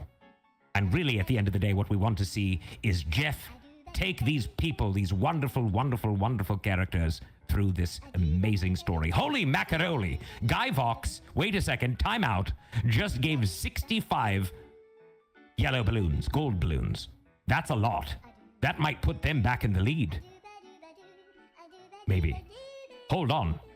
Let me check before we go back. Hold on. What did that do to the numbers?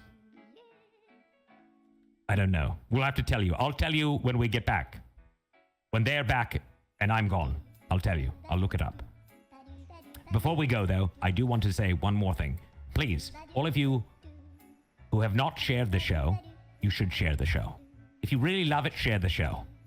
If you have already shared it, thank you. I notice and I appreciate you, all right? But please, tell a friend to tell a friend to tell a friend. Hashtag the Dungeon Run.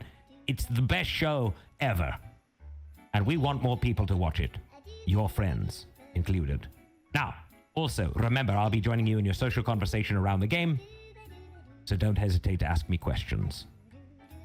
All right? So now, it's time that we rejoin our adventurers. Holy moly is what I was saying. So many balloons that Jeff is speechless.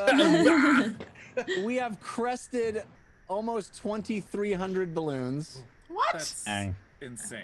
Bonkers. I've only ever seen Ron 99 just straight up Luft balloons. left. Ron's done. Like, Yeah, Ron popped. 99 Luft balloons. I dropped a d20. Oh, that's what. 99 Left Balloons is one of my favorite songs.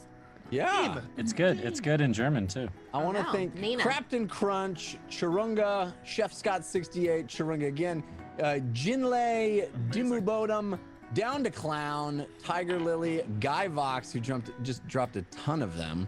Wow. We're at 2,300. The current standing is Team Force of Good, 45%. Team Force of Evil, getting closer. 55%. Wow. It's neck and neck. The battle is raging in We the should chat. just be called Heroes of Balloons or something instead of Heroes of Bingle. Thank you all for the support. It's just extraordinary. And I Helium hope you're having heroes. fun battling amongst yourselves. Again, this was something that came from the Discord. If you're not part of that Discord community, I highly recommend you check it out. You can find it at fandom.thedungeonrun.com or dungeonrun. I don't know. You can find the Discord. Well, you can find it in the link. I'm sure it's being shared multiple Google. times in the chat.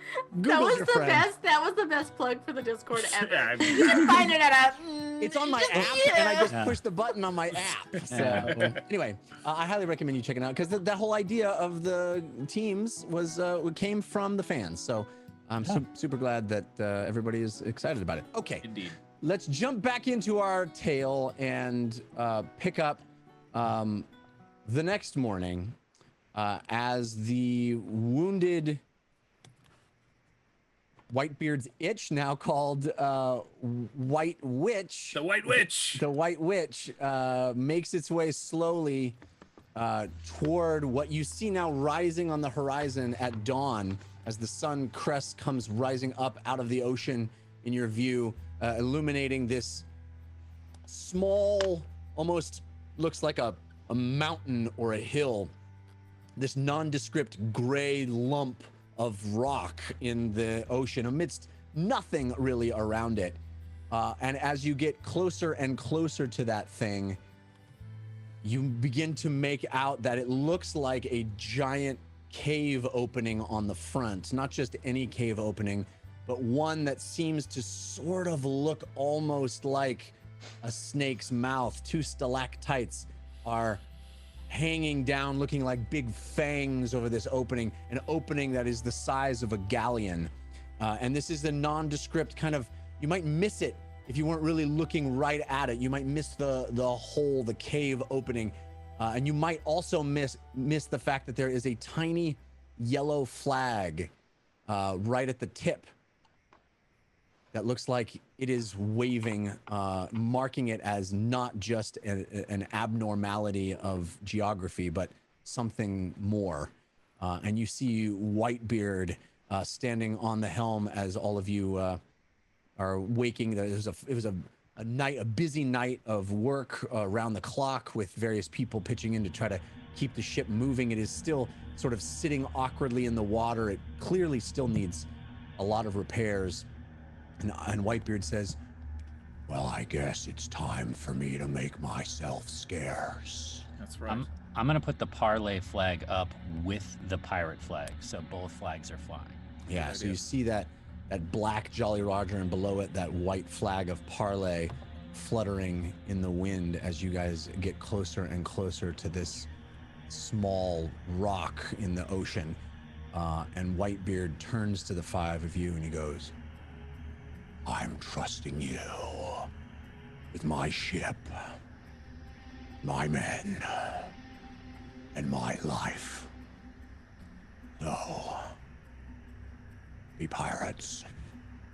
He turns and he walks down the ladder into the deck below, leaving you on the ship with Loudmouth and Saugus at the helm still. Saugus, who's worked through the night, showing an incredible amount of endurance and fortitude.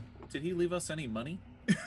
Yeah, you have access to the money that has been collected that was sploshing around on the ship after the Shazengao fight, after the fight with the Nameless Few. This bag of gold that's split open, it's just shy of 5,000 gold.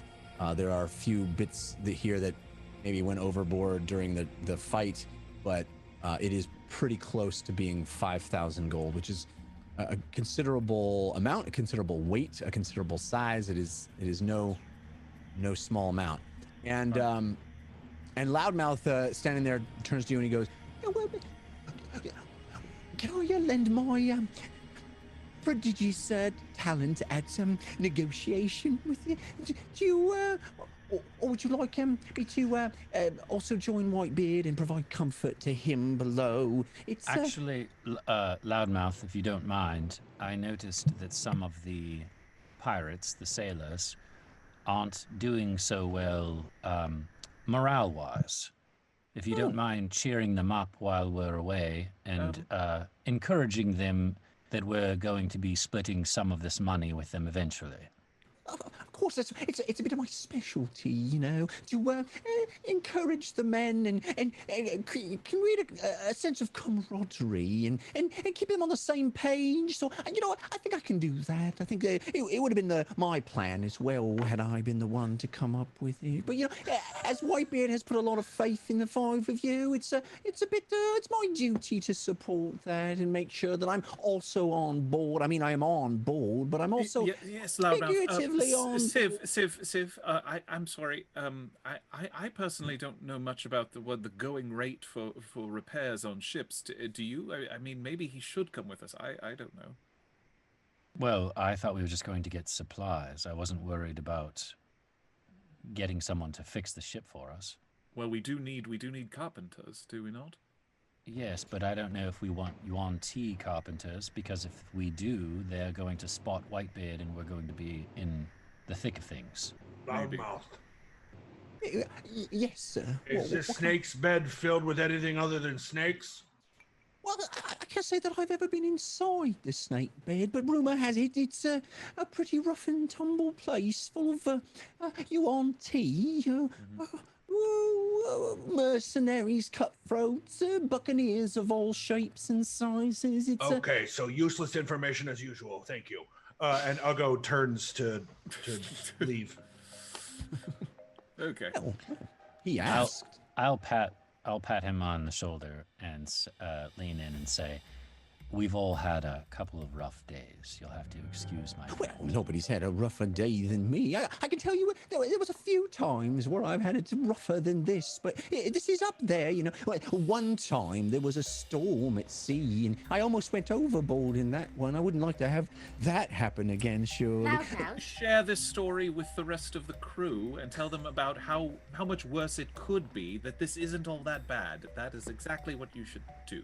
Oh, well, I wish you luck, and remember, we're all trusting you, as unlikely as that seems. I can't imagine why Whitebeard would have you do this and not me, but, you know, he's the captain, and it's my duty as first mate to not undermine him or do things that... Sorry to interrupt, but have you ever thought about writing a book? Oh, I'm illiterate. Oh. Oh, well, you know what you should find? It's a dark decision made on a dime. Jeff totally just made that up Just on made the that spot. up right now. On the spot. You can tell because illiterate was said in Jeff's voice. Oh. Well, there's solutions. That is there anyone on the crew who is literate? Yes, of course. Many of the men, and of course Whitebeard. You know, it makes it difficult for me to read the charts, and I guess I have to live with this decision my whole life.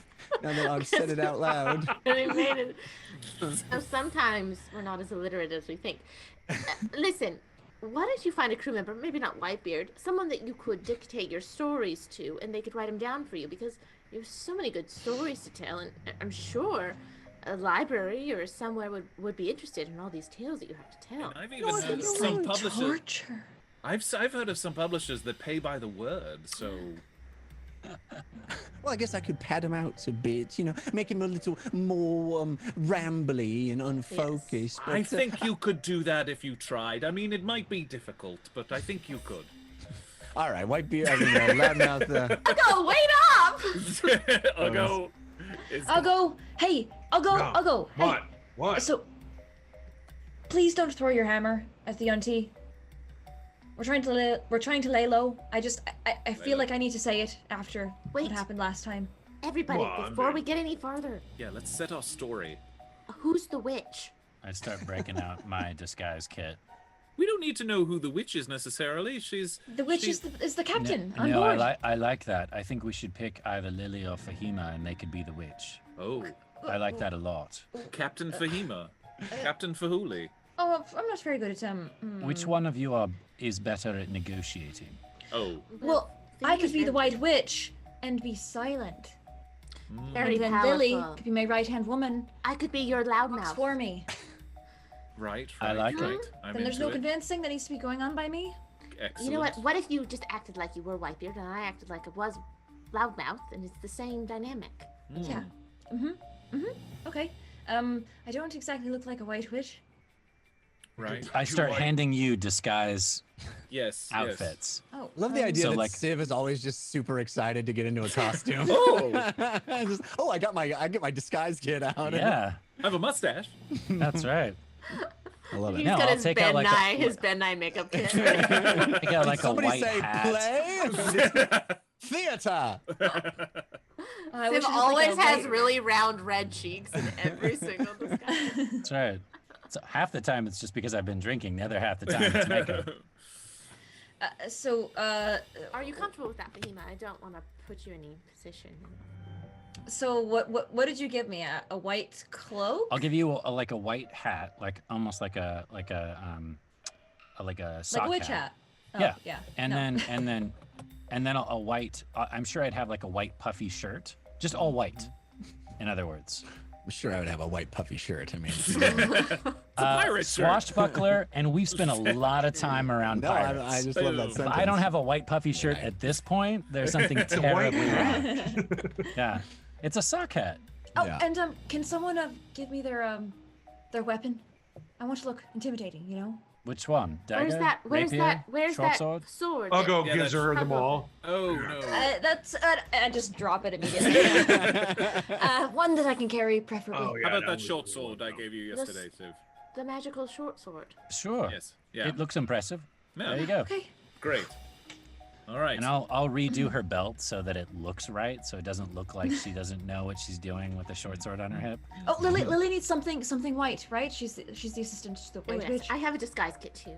Maybe, A bow tie. is your tattoo visible, Fahima? Is it, you know, I mean, because that could be kind of Oh, yeah. intimidating. Oh, I mean, I'm yeah, not saying you're like, open your shirt. I'm just saying.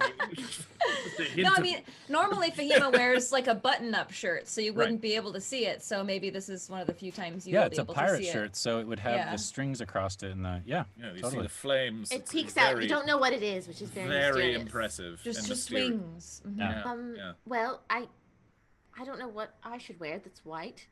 I think it's most important that she wears the white. I don't, A scarf. Yeah, sure.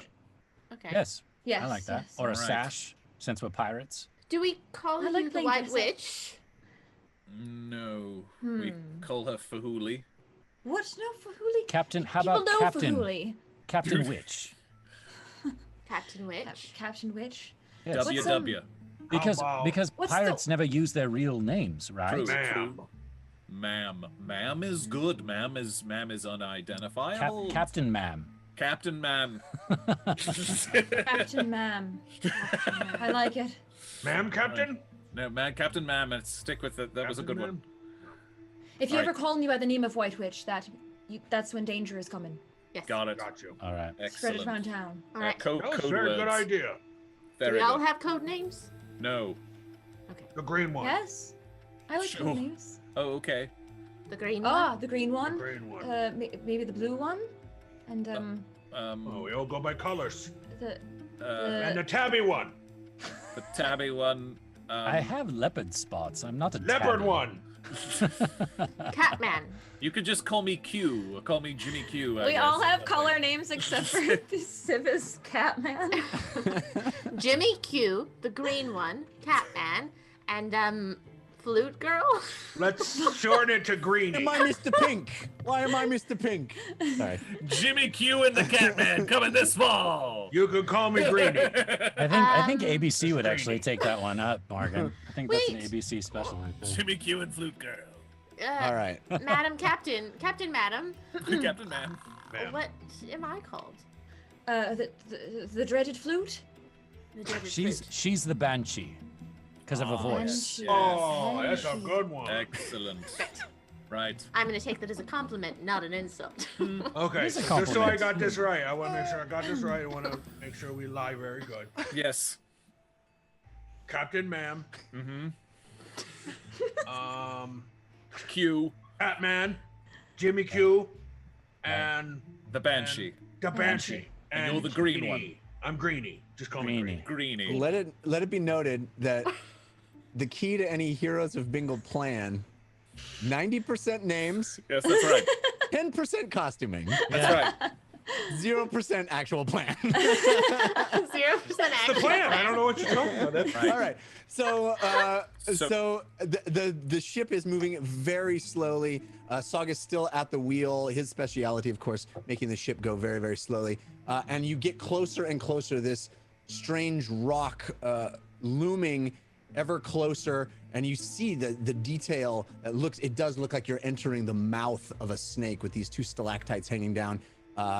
There are rocks at the top that almost look like snake eyes, and it's dark, and the galleon, its mast high, almost scraping the top of this snake mouth. The mast, as the sails are pulled in, the mast going between those two long fangs hanging down, and you enter this dark tunnel that is cut into the side of this rock in the middle of the ocean. And as you move through it, is there anything else you guys want to do before you actually enter this area? No. Okay. As you move through it, this cavernous opening, you hear water trickling inside. There's smooth rocks. The lights dim considerably as you enter it, and the ship is completely inside this long, dark cavern. And all the walls are all smooth stone. You hear that sound echoing of water trickling, and you hear voices also echoing. The echo is so intense that it's hard at this entrance point to make out any specific words, but there's clearly creatures, people in here as the ship moves in and the waterway narrows and it looks up ahead. It looks like there's a clear area to sort of let the ship dock and come to rest. These big wooden planks and almost like a almost extending a ramp up to where a ship would come to rest, and that is exactly where Saugus is moving the ship. And you see slowly you're looking along the sides of the wall, this smooth rock, damp water moving down it, and you come to a stop in the center of this cavern. Huge area on the right side of the ship, huge area on the left side of the ship. These ramps that are kind of meant to have a ship literally be in the exact spot that the White Witch is now sitting in. Are we seeing anybody? Yes, as you come to rest there, you begin to notice movement all around on either side, and clearly these are snake creatures. These are humanoids that have snake bodies, snake lower halves. You are being watched, you are being observed at quite a distance, and you are sitting there at rest in the dock. In fact, should probably take a look at it. Oh, no. Oh, we get to see in it? the map room. Yeah. Now I'm worried. I was gonna say. Now I'm so really let's worried. head over to the map room and check out. We come from inside the mouth of something on the wall in the map room, just to give us a sense.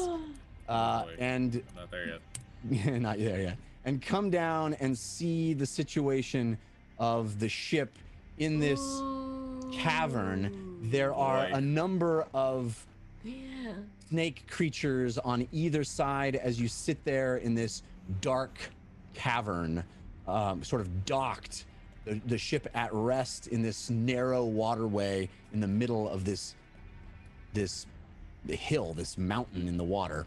And there are a number of, maybe we can zoom in on them, map room, and see a number of armed snake creatures that look very similar to the ones that you have encountered before, the ones that were chasing you on the so cool. Oh, there's a lady. Wow. Yeah. Almost looks like mermaids.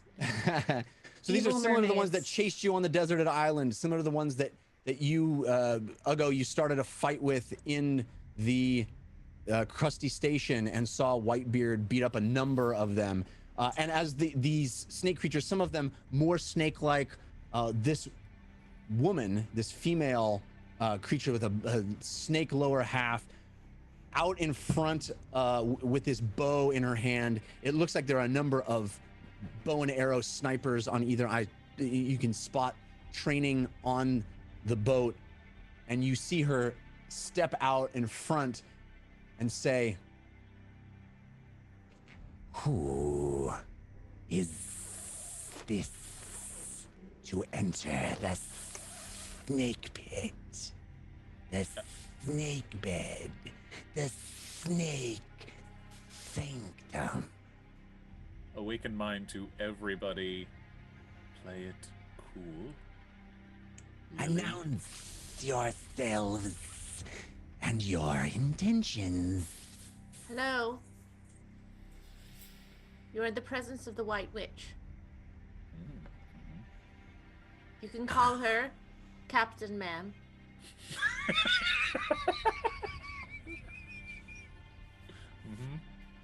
And who is the White Witch? If you have not heard of her, consider yourself lucky. Fahima She's an assumes enemy. A very commanding stance. all right, I need Fahima to roll me a performance check. I need Lily to roll me a deception check. Can we assist? Can we I assist? guide? Can I guide Well, Fahima's performance It's almost check? like you know I'm gonna fail this roll. Fahima has advantage from Mickey Wolf 19, and Okay. Lily has advantage from you. Lily Dumblebay. Deception. Oh, so cute. Yes, you have deception, and Fahima, you have performance. Okay, not terrible. Add your charisma. Would you allow me to cast guidance on Fahima, Jeff? Sure. Roll a d4. Add a d4 to it. I buy that I would be sticking close to her, kind of like. I buy that you would. This is exactly what the this. plan was. So yeah, I think you would probably. I rolled a 15. 10. Sure. I rolled a 10, so I'm You very equal, very moderate. You rolled a 10? I know. Deception. All right. If you want somebody to deceive, Jeff, That's that you. would be this one right here. And me as well. I'm actually very good at deception, but I rolled a 2. Or No. 3. I rolled a 3. No. You with advantage? I didn't have. Did I have advantage? You had Yeah, you advantage from did. Bo Busy. Yeah. No. Oh, I But it was missed somebody that. else. Okay. It was somebody else. I missed it. Wait, did I have advantage? You did have Yeah. advantage, yes. Okay. Thank God. Okay. 21. Very different. All Oh my right. gosh. And I a have a very 15. good deception modifier, but I rolled so low. And a So 15 she from so she Fahima. starts to stutter and then she gets the words out. Yes, and you see this female Yuan-Ti, this snake woman with. She's very captivating. I got lost in her eyes for a second. Okay. Yes, she is. Her eyes do sparkle even in the darkness. They clearly have dark vision, and she's looking over this ship. And she casts her gaze back to where the name has been altered, and she goes, This ship is not one I am familiar with. Which port of call do you sail from? The one with money. And I hold up part of the loot sack. and you see all of the various snake people. There's holding bow and arrow, hiding behind fortifications that are built into this location. On either side, you see all of them sort of perk up a bit and look, and you see the female in front of you say,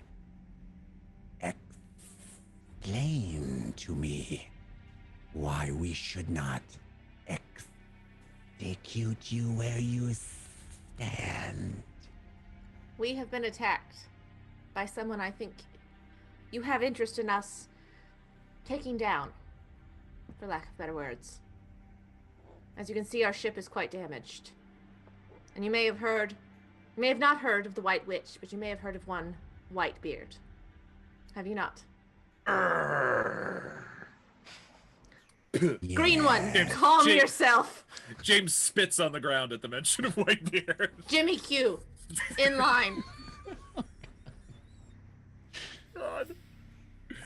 Yes. Whitebeard has been a thorn in our side Yes. for years. What is your relationship with this Whitebeard? Whitebeard is a thorn in many people's side. And the White Witch, though she does not take sides and considers herself a neutral party, has seen all of the bad that he has done and has made it her purpose to rid this world of him. However, in our last encounter, he got the best of us. We come here as the closest port of call to fix our ship so we can continue on our journey to rid him from these seas.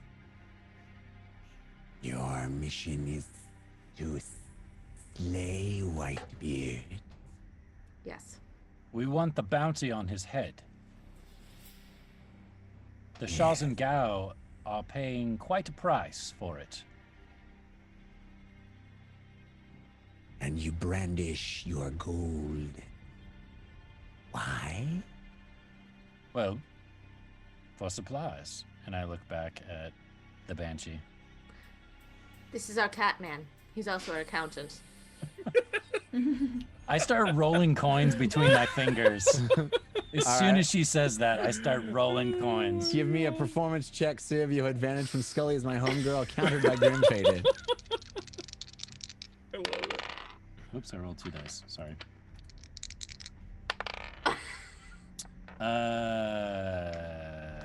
11?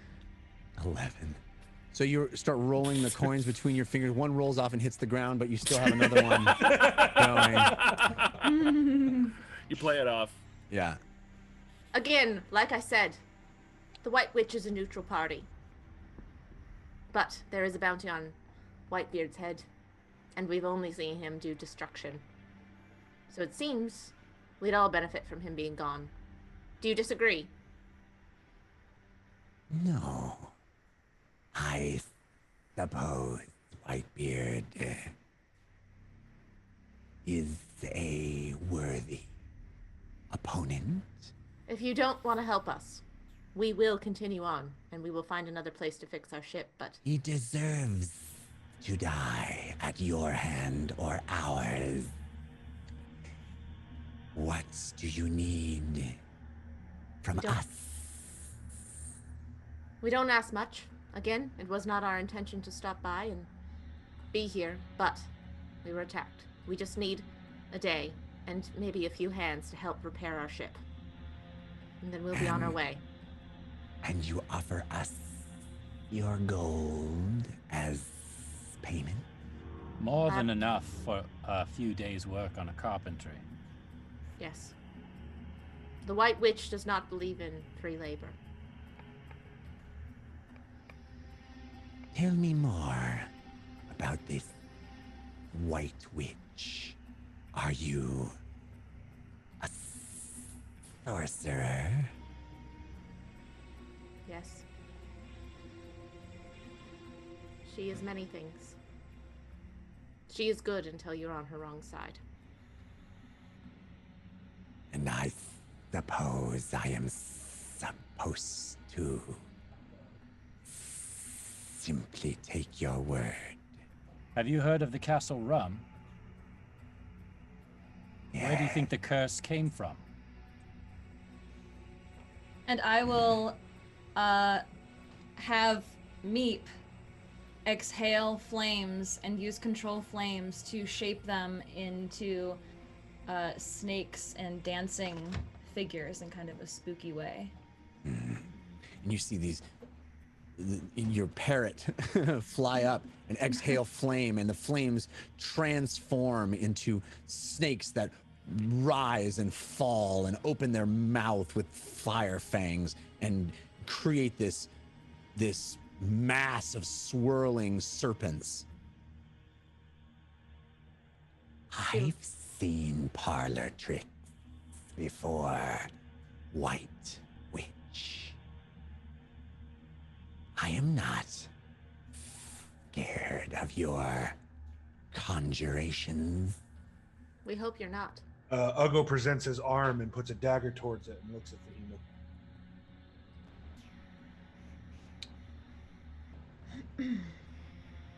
I'll slowly step forward. Reach my hands out towards Ugo and give him a nod. Ugo cuts deep into his arm. Whoa! And I'll pull the blood out. Whoa! All right, roll his. Lily his is trying to damage. play it cool, but also her Whoa! eyes are huge. D4, roll his damage. D68. I think it's a D10, isn't it? 3d10. Or a dex saving throw, or you take half of that. But it's 1d10 of the damage. Yeah. If 1d10 you take is the damage he takes. What? Oh, yeah, sorry. I do 3d10 damage. I'm reading it Ugo, wrong. you have advantage from Lumby Bronze Arm, countered by Grim Faded. Thank you, Lumbee. Thank you, Grim Faded. It's dexterity save? Yeah. Mm-hmm. 16. That is my spell save DC. Okay. But- so it saves. But, oh, actually, there is no dex save for the person whose blood I'm taking, so you just take the 1d10. Sorry, Okay, I read great. that spell so wrong. I take 10 damage. Holy cow. Okay, so I take that blood, and I'm making a show of it, and I'm pulling it up out of Ugo's arm, forming it in the air, and I'm going to shoot it right between the two Yunti that are talking to us. Okay. So you see Ugo cut into his arm slightly. You know, there's a deep cut, but it's nothing Ugo can't handle.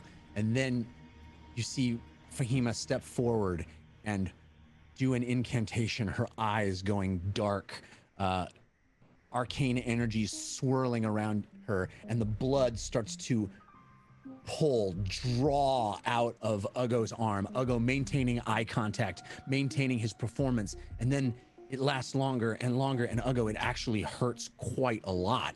And you are shocked at how much and how powerful it is. And Fahima seems oblivious to this. She's in the performance. She is conjuring. She is creating this effect, but it is actually pulling life force out of you. And as that blood comes up out of your arm, you feel a weakness in your arm, a pain, and you see the blood form this incredible spear in the air, dripping, swirling, crimson, hanging in the sky, hanging right above you, right in your field of view, Ugo. And then it shoots forward and flies across the surface of the ship, across the water that the ship is sitting in, and across the wet stones inside this cavern, right between the two snake, the female and the male that are standing there addressing you, right between them, to the back of the cave, to the back wall that is dripping with water, damp and echoey, and it slams into that, maintaining its spear-like shape, blood forming, coagulating into a projectile that slams into the side of that wall, cracking it slightly, and you see the blood continue to move from the back as the form of it, the hardness of it sticks into the wall, and then the blood splashes back, and there's this huge stain of blood smeared on the back wall. And you see both of the snake, the Yuan-Ti, look back at the wall and see this immense amount of orc blood on that back wall and this crack that it caused. And they turn back, and she says,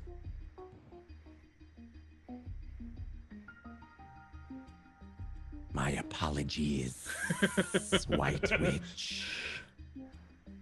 I did not mean to insinuate disrespect." Fahima nods her head. The White Witch is forgiving. What is your name? I am Histasi. I am the leader of the snakes. You are welcome in the snake bed if your intentions are to slay Whitebeard. I guarantee We will they are. assist with the repairs you desire.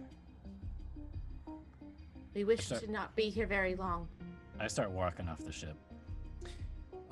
Mapper, if you could pull Cocky back as and all show hell. us, if you could pull back and show us the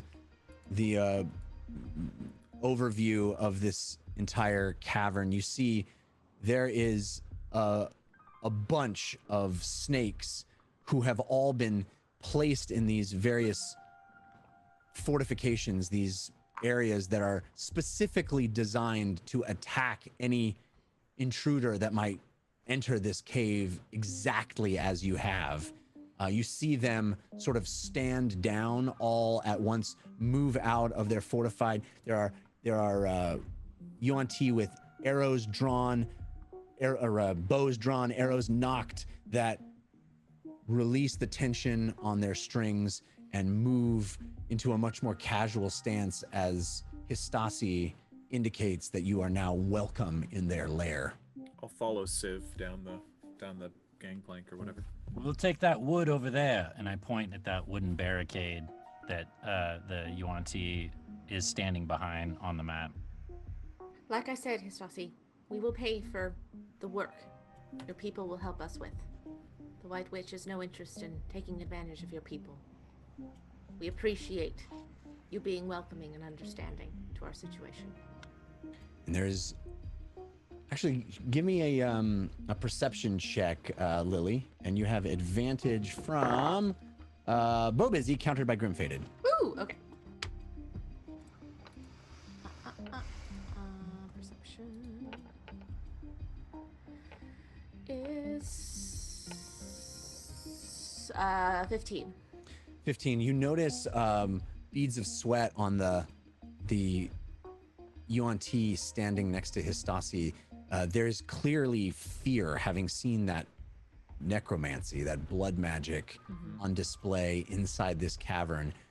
There is a level of tension, and they're genuinely intimidated by all of you at this point.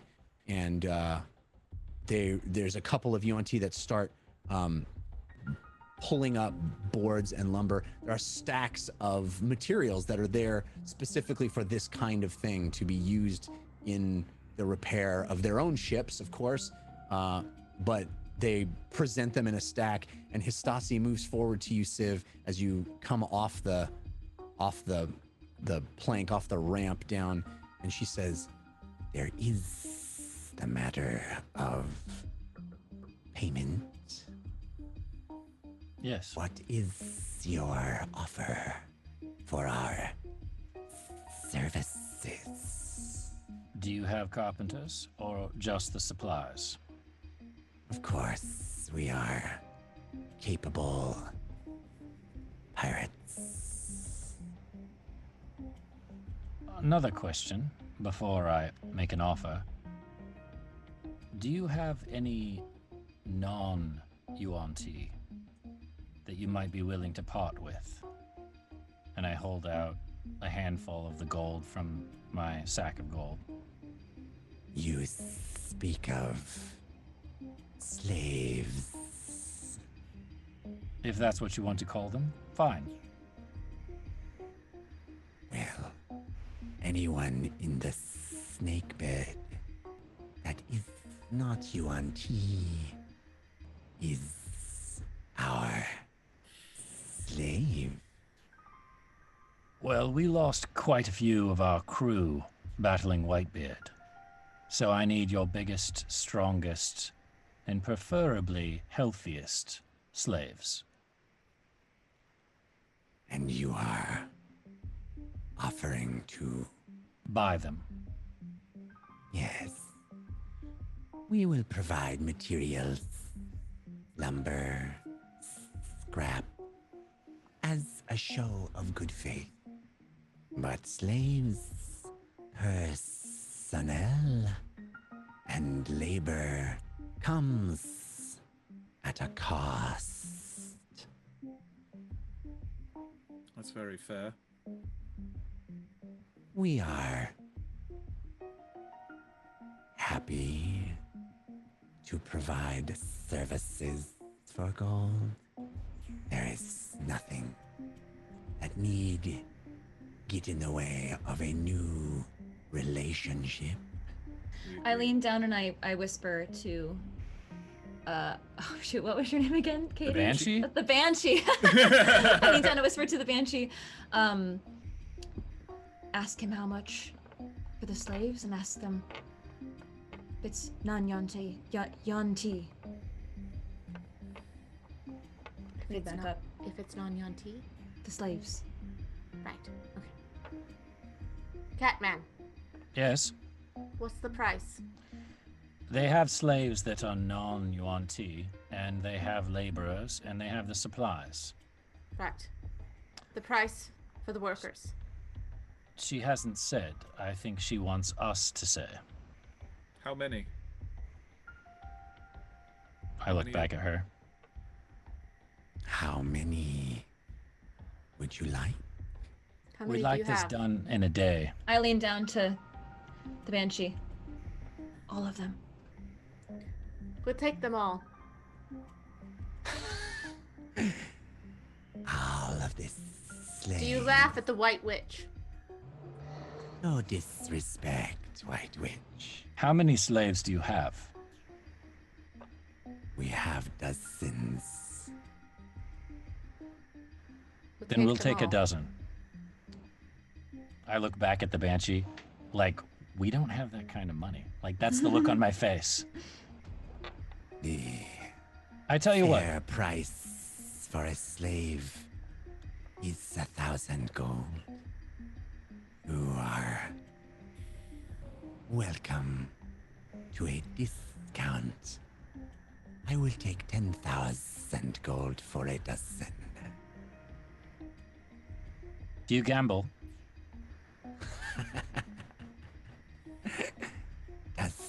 snakes slither. On the flip of a coin, This one is something. heads, we'll give you your gold. Tails, we get half off. 1 dozen for 5,000 gold. Are you implying half? This is out of game. Are you implying half, or give them the gold without their services rendered? No, we won't give them anything until after it's done. So what do they win? in that- Exactly. What do they win? That's about what she was about to say. What do you mean? She would get double the gold. She would get. I thought you were saying the price she asked if she wins, or half the price she asked if you win. Yes. Sure. So. No. I was saying double. Ah, okay. got it. So it's 20,000 gold if I win, 5,000 gold if you win. I look back. Awaken mind. We don't have 20,000 gold. I nod, and I look back at the White Witch and the Banshee. The White Witch nods. The White I turn Witch back gives you around. your blessing. 5,000 gold all day. We get all the slaves and the ship fixed. I haven't even seen your slaves. As far as I know, they're sick and dying. 20,000 gold for 12 slaves is still a pretty good deal. Depends on how healthy they are. But 5,000 gold for all our slaves is unacceptable. I love to play games of chance. But this seems a fool's errand.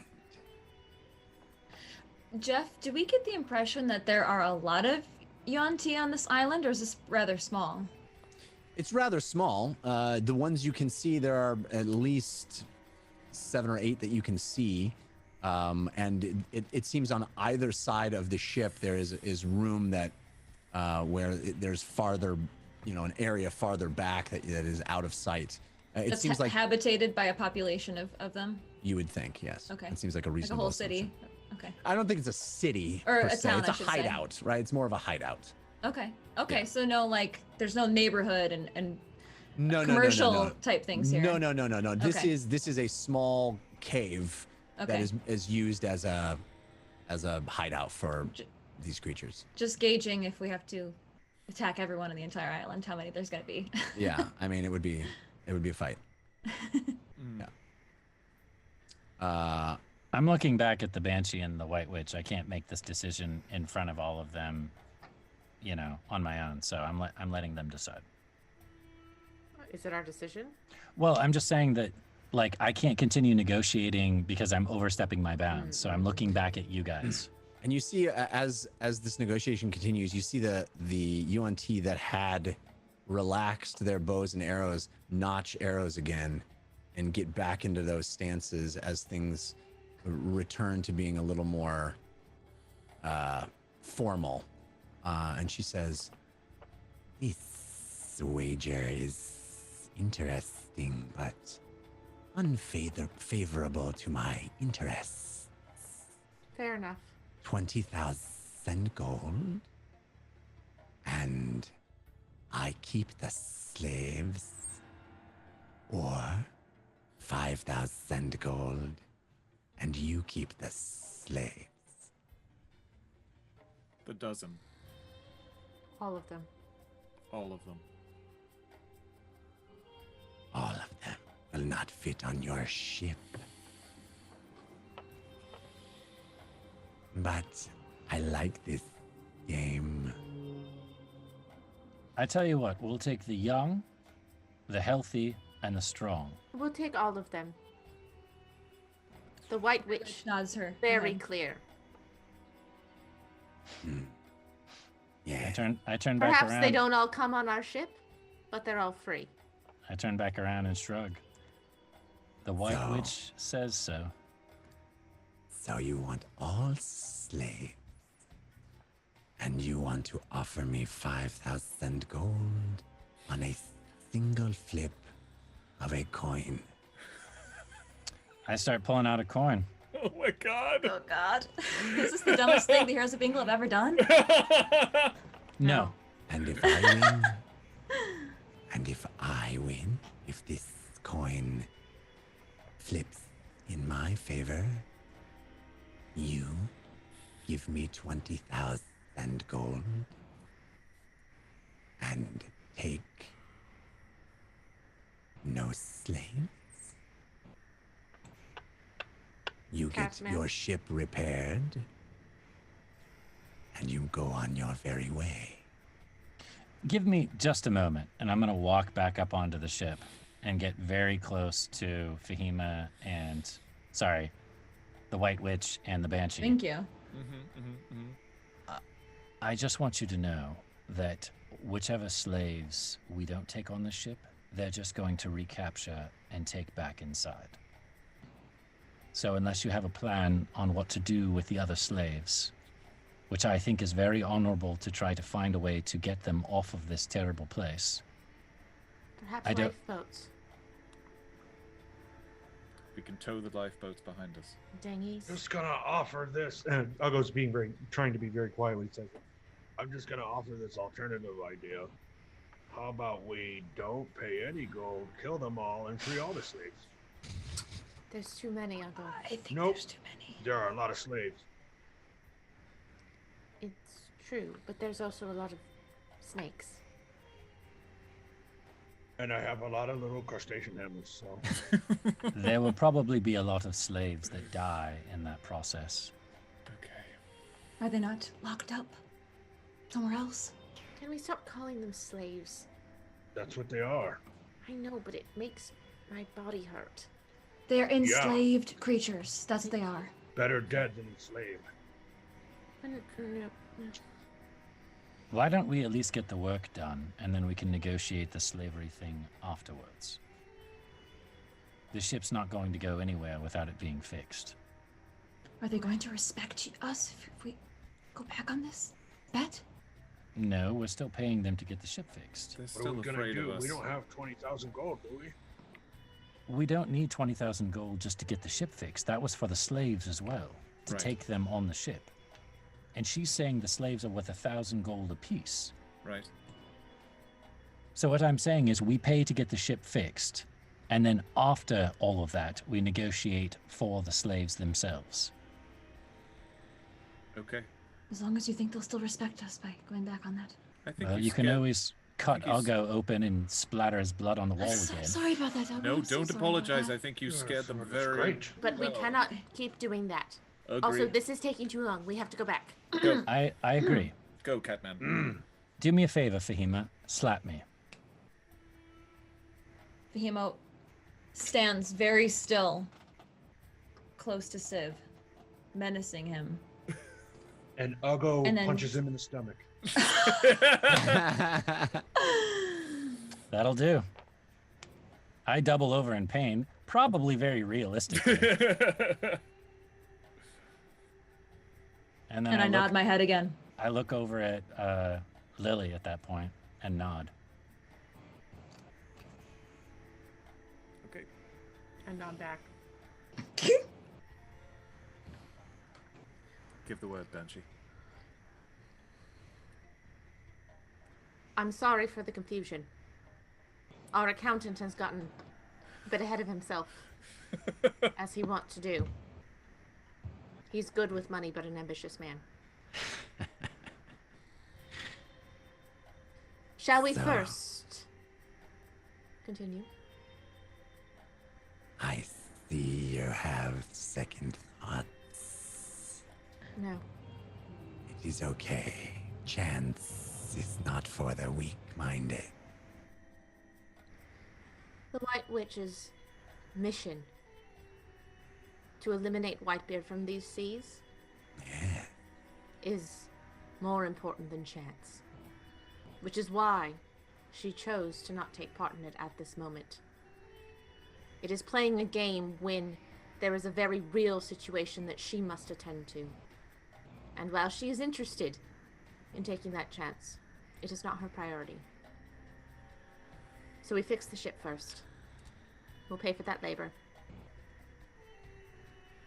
Understood? So be it.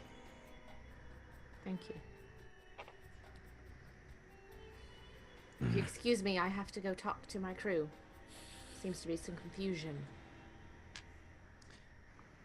And she turns and moves away, and there are a number of Yuan-Ti that move to her side and follow her back down this alleyway. And before long, another different snake man comes out, followed by a number of creatures, pitiful looking, that of various shapes and sizes. They don't look like they are well cared for, and they start getting to work. They start building using the planks, the wood, the lumber that was in piles that was indicated by Civ earlier, to start mending that hole, and the work is laborious. And you see a number of different types of creatures. There are humans, there are orcs, many of them frail. They look like sailors that probably were captured in other on other vessels, other pirates that may have been their ship may have been rendered useless, and their only chance was to be taken aboard the Yuan-Ti ship and enter a life of servitude, of hard labor. And they're used and caged and not particularly well. They're basically enemies of the snakes that are turned into their labor force rather than killed. As this happens, Jeff, as over a course of time, Lily will be observing the crew, and she will, to the frailest and the weakest of them, discreetly heal them.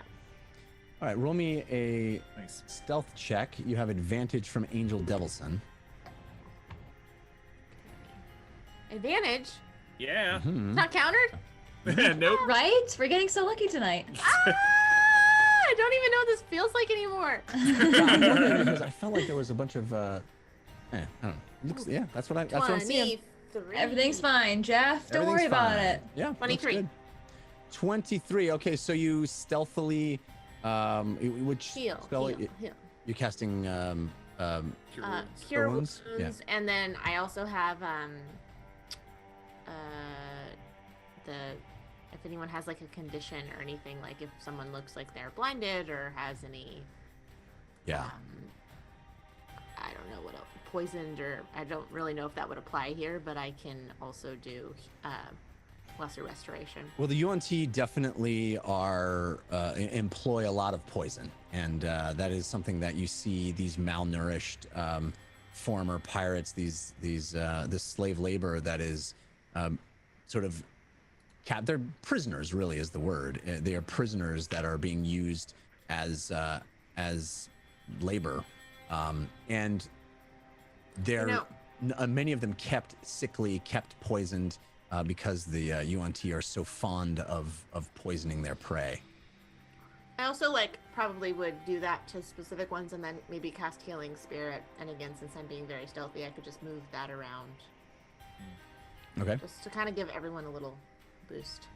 Certainly, that would be more difficult to hide as this sort of glowing spirit of Granny Dumblestuck moves That's about true. the thing. But you rolled high on your stealth check, and so you're managing to kind of keep it in the shadows and.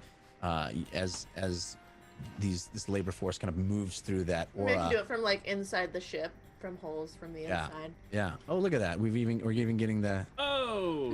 amazing. nice. Energy is moving throughout the ship. Beautiful. Good job, Matt. The map room, as usual. Wow. I would like to, as subtly as possible, not stealthy really, but walk off the ship and kind of get a look at what's not on the map, the hideout area or something. So is that the north part of the map, or where am I Both going? north and south. You basically sort of have sailed into the center of this big stone cave, and on either side of it there are areas. There are it looks like, it's dark and they kind of move in and around and into caverns and caves that are cut into the side of this stone. Just this stone. It's not even an island. It's just an outcropping in the water that has been forged into this hideout. And you see what looks like living quarters as it goes down. You definitely see cages for these prisoners. You see eating areas and stuff like that. It's hard to get a real good look at it unless you really walked down there. But it certainly seems like a pretty typical, a place where ships can come, resupply, get new men, new crew members. It's not a long-term residence of any kind, but it's like, it's like a cool pirate hideout, really. Am I getting a bit like Whitebeard's jetty, but not quite so. It's constructed by snakes, basically, so it's more of a more holes and tunnels. Am I getting an idea of head count, like of snakes and of slaves? Yeah, I mean, there seems to be a large number of cages and prisoners. Okay. Significant amount of them. I mean, you get the sense that they may be even trafficking in these prisoners. These are pirates that will knock over trading vessels and knock over other pirate ships, other ships on the sea, steal their cargo, sell it, steal their people, sell them, that kind of thing. Right. But am I getting an idea of how many people on this outcropping that we're dealing with? I think it'd be hard to get a real solid number without actually walking through there, but there's probably 20 UNT all told, and it's hard to get a head count of but they, Sure. She told you there were dozens, so. Okay, got it. Okay. But again, most of those aren't really paying attention to what's happening. Most of those are sort of in and around this hideout. Right. It's a fairly large area. Jeff, I'm going to act like I got reprimanded to have to work alongside the slaves, and I'm going to get down with the slaves that are doing the work, assist them, but also talk with them and see if I can gain any more information from the slaves themselves. Like if there's, warriors among them, or if there's a specific way to deal with the Yuan Ti that they could tell us, like if we kill the leader, then the rest will flee or something along those lines. All right. What do you think? Persuasion to find that out, or? I would love to roll a skill that I'm good at, so yes. You have advantage from Cosmic Lord 09, countered by Grim Fated. Okay.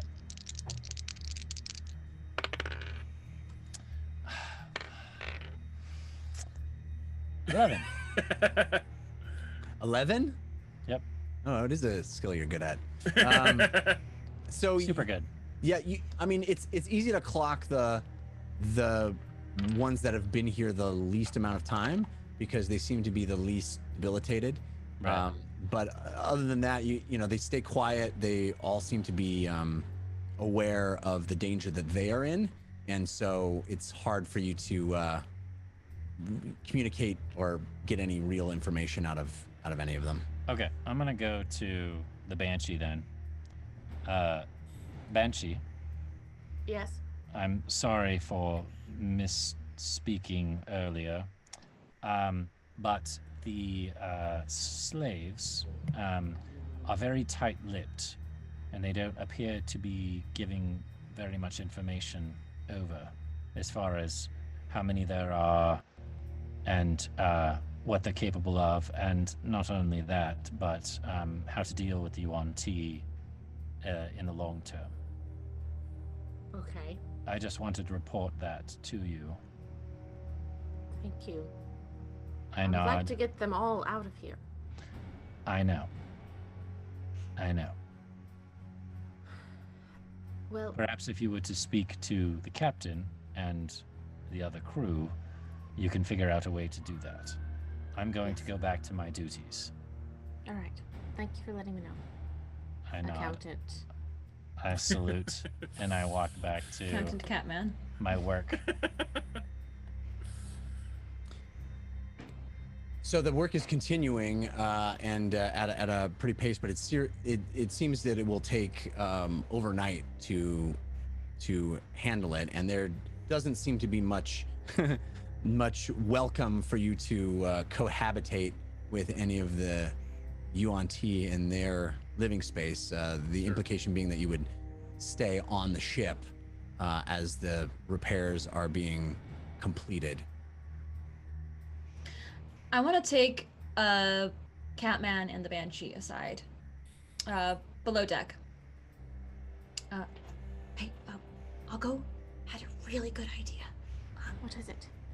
To use the whatever's coming out of the glands of the Dragonborn as perhaps a weapon, or to use against others. And so, yesterday, I took a couple of breaks from fixing the ship, and I fashioned this.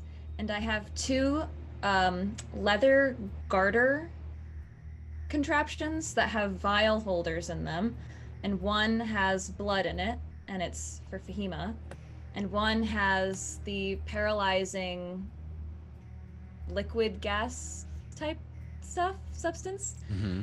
So I don't want the substance to oxidize, so I thought I'd put it in these vials. You strap it around your leg, and Civ, perhaps you could show her how to safely dip in the arrows when the time comes, and Sure. maybe it'll work.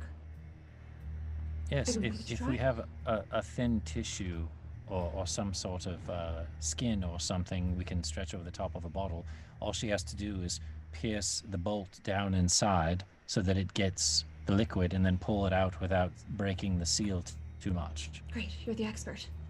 And I'll hand the garter over to Lily. So wait, are we attacking them? This is just preparation. Anything could happen. We're in a cave full of aggressors. Bad people? Right. I still don't know what we're going to do at the end of all of this, especially if you want to take all of the prisoners with you. It's really getting on my conscience, right? It's everywhere we go, it seems like there's more to do and more people to help, but we can't help everyone. Well, Are we if we really can get- heroes if we don't help them?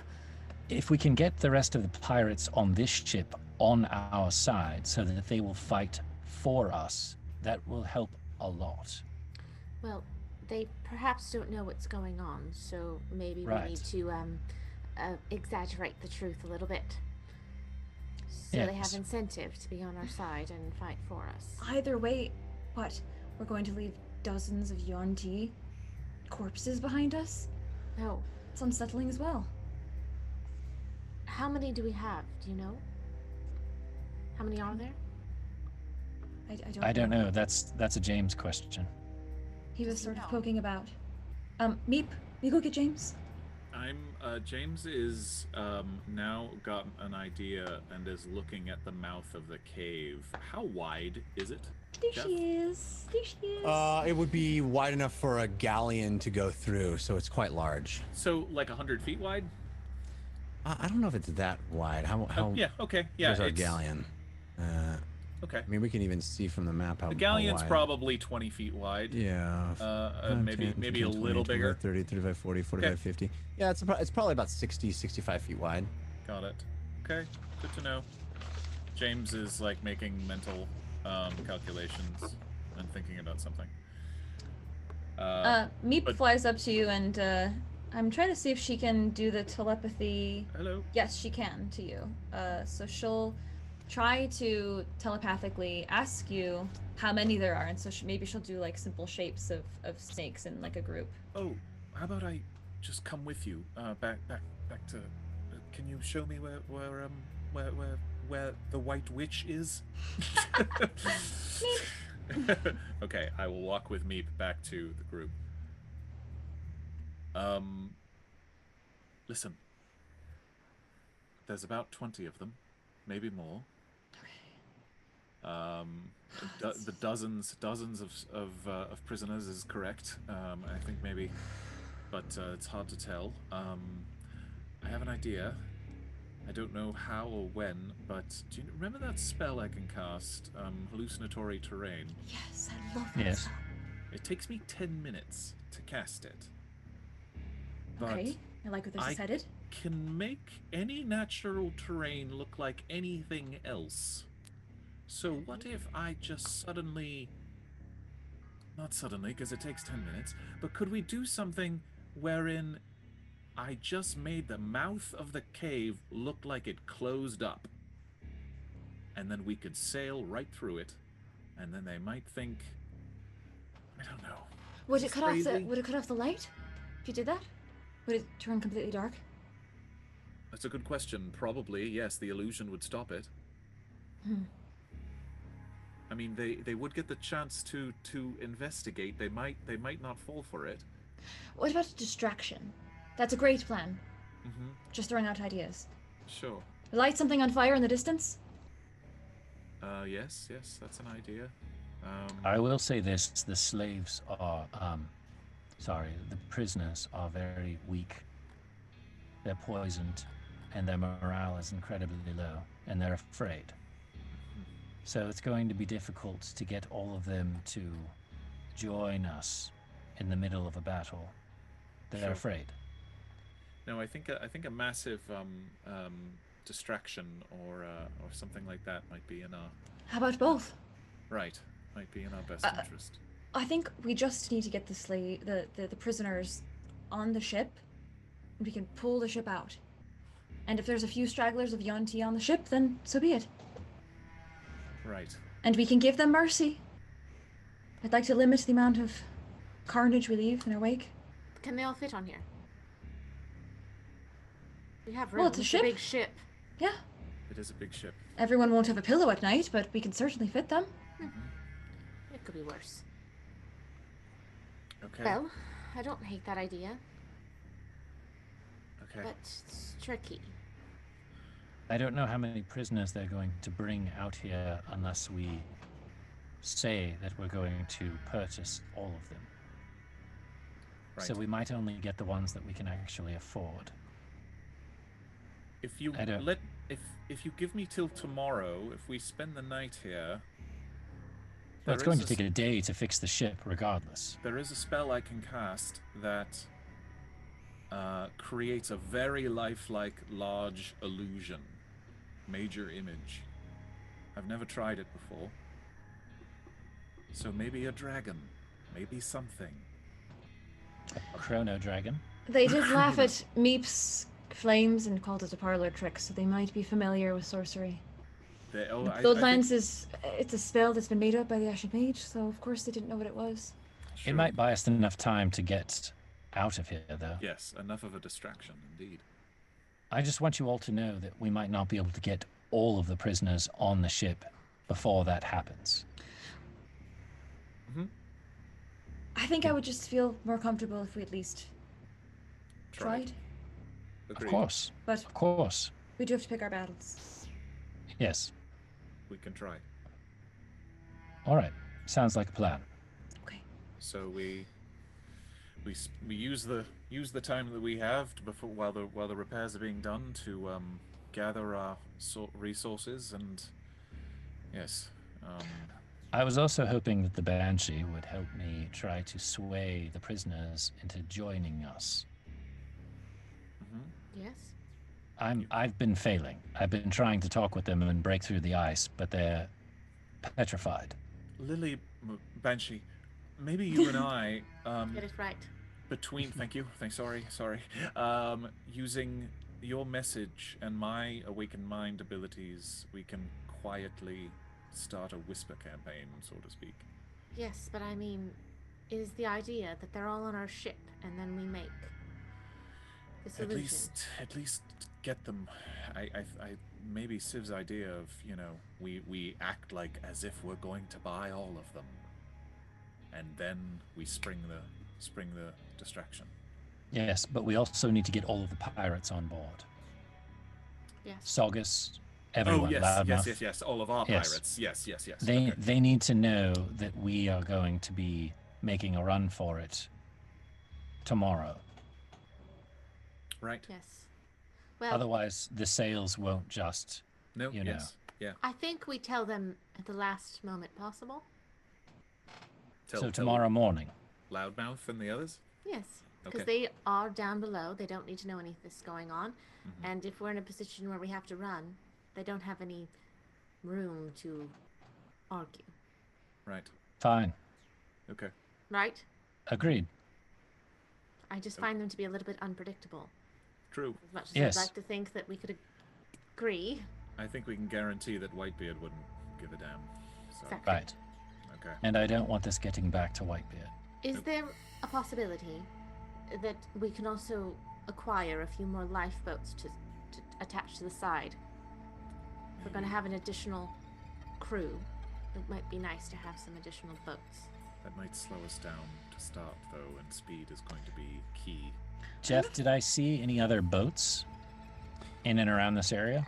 Not in and around this area, no, but it seems fairly reasonable to assume that there might be other means to navigate water in this structure in some place.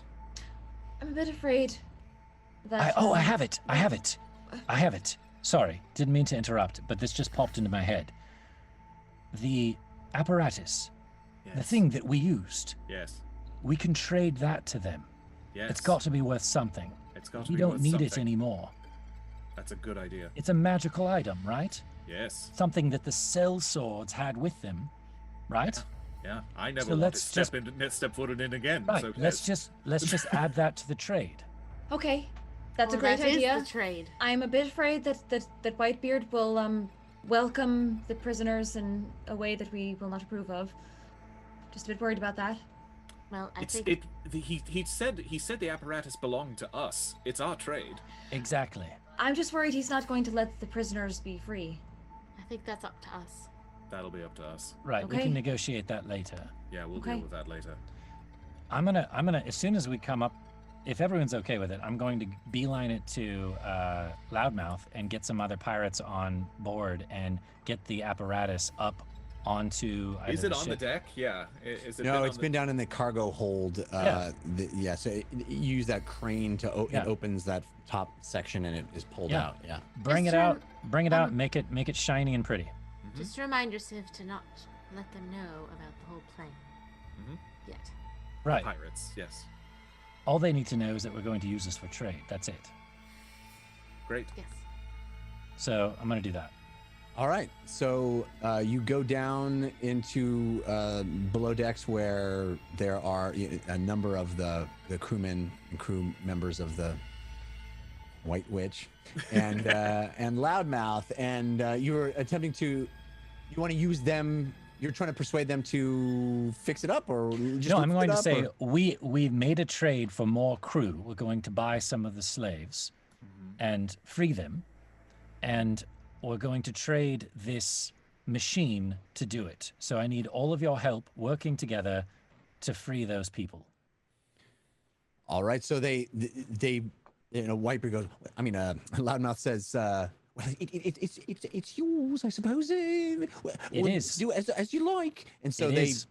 hook it up. They attach it to that winch inside the cargo hold that lifts things up and out. The crane arm that can be brought up and moved into place to lift cargo out of the hold itself. This is exactly the same device that would have been used to make that canvas on the external part of the ship. So it's quite a useful implement on a pirate ship. And they attached the apparatus of Quailish, and it is brought up. They open those metal grates at the top that lead directly down through 2 layers of ship into the cargo hold, and they pull this thing. It actually looks like an enormous barrel, quite heavy, up onto the ship.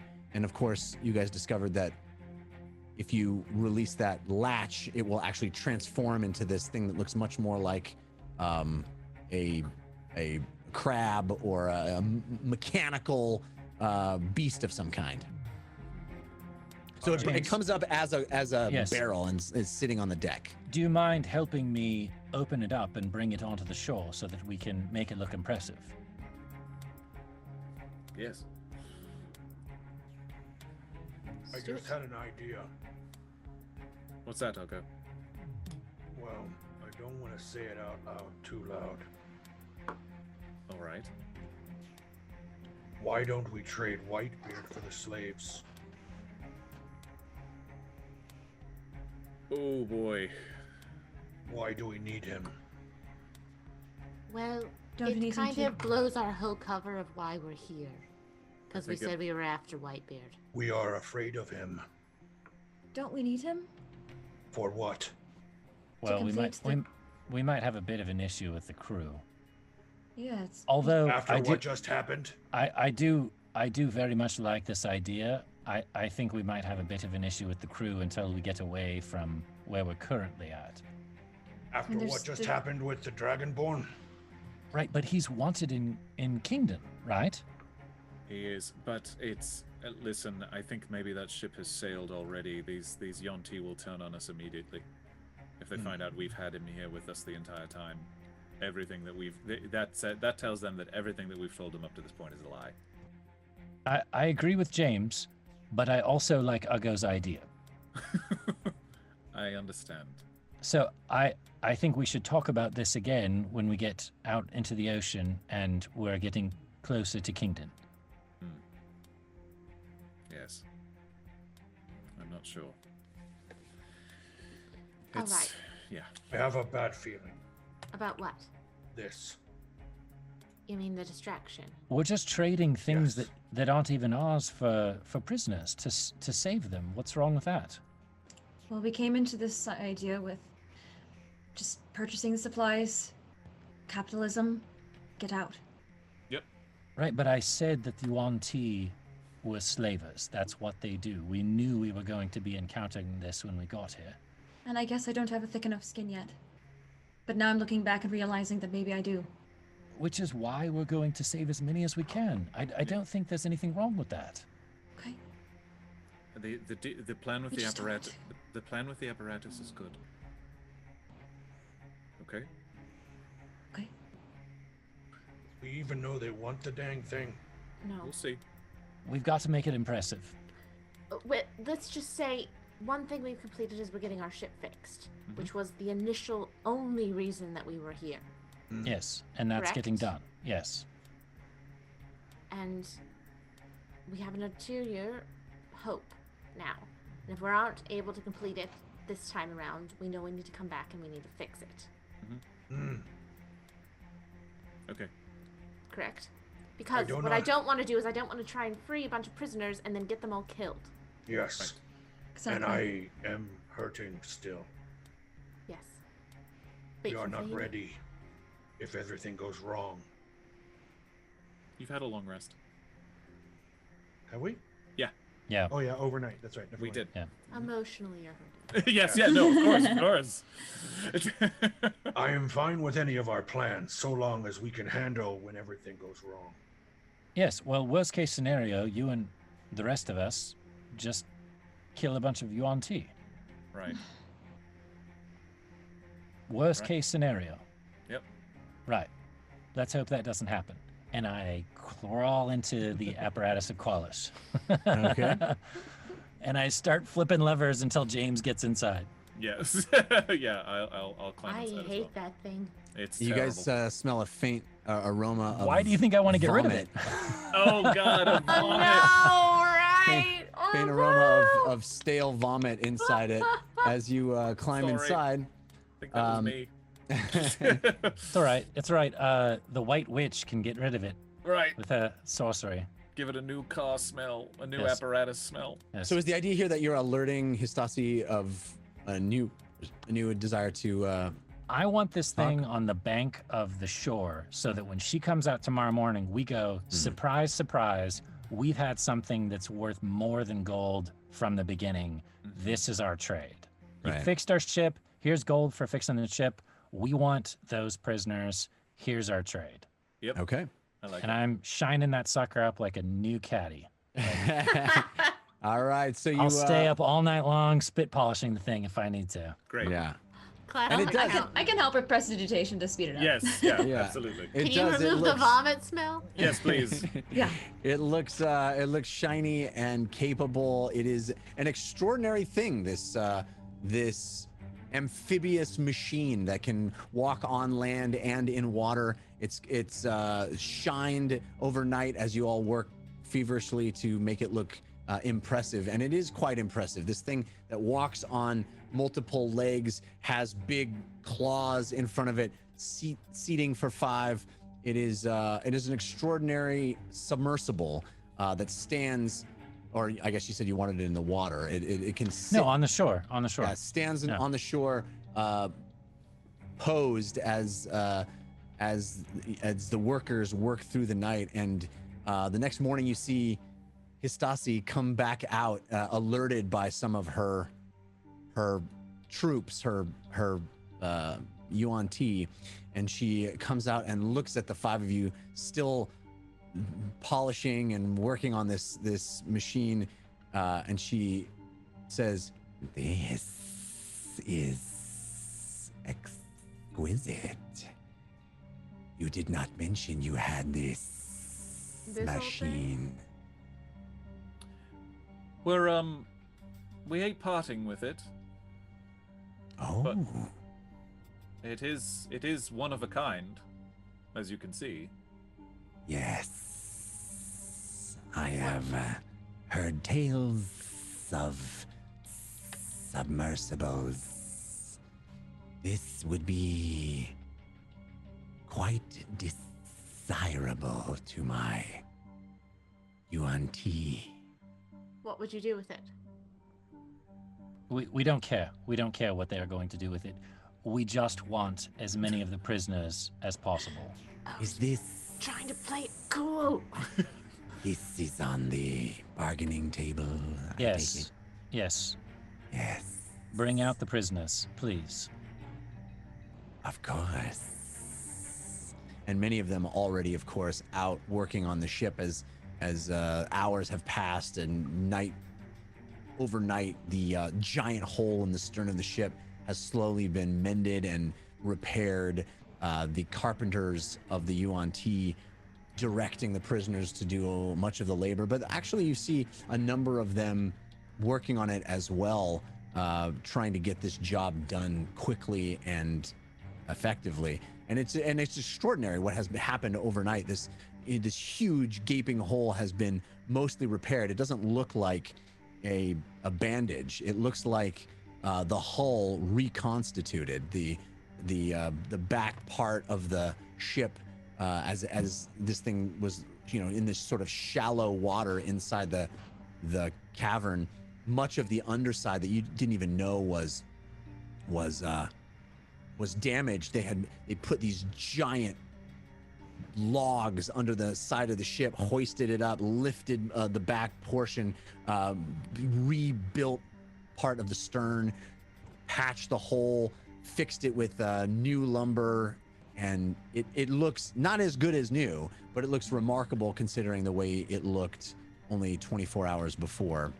And you see more of these prisoners being brought out. Many of them haven't seen light in quite a while. It's dark in those caves. All of the UNT have dark vision, and many of the prisoners do not. And she brings many of them out, and she says, There are several that did not help with the repairs, but this is the majority of our stockpile of labors for your submersible and your gold. How many are we looking at, Jeff? How many prisoners? there's 20, 30 of them. It's quite a large number. They're kind of huddled together. There's many pirates. It's not very many young people at all. It's a lot of traders, cargo sailors, people that have whose ship has been boarded. They have had no other choice but to go on board the UNT and be captured as prisoners. 3,000 gold in the apparatus for all of them. I whisper to you, we need a skiff. 10,000 and the apparatus.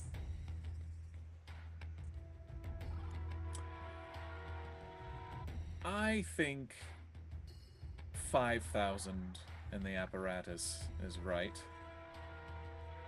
And I'll give you this, and I pull out the silver spear and I stick it in the ground. Oh, this is Shazengao, Shazengao, Nameless Few. the Nameless.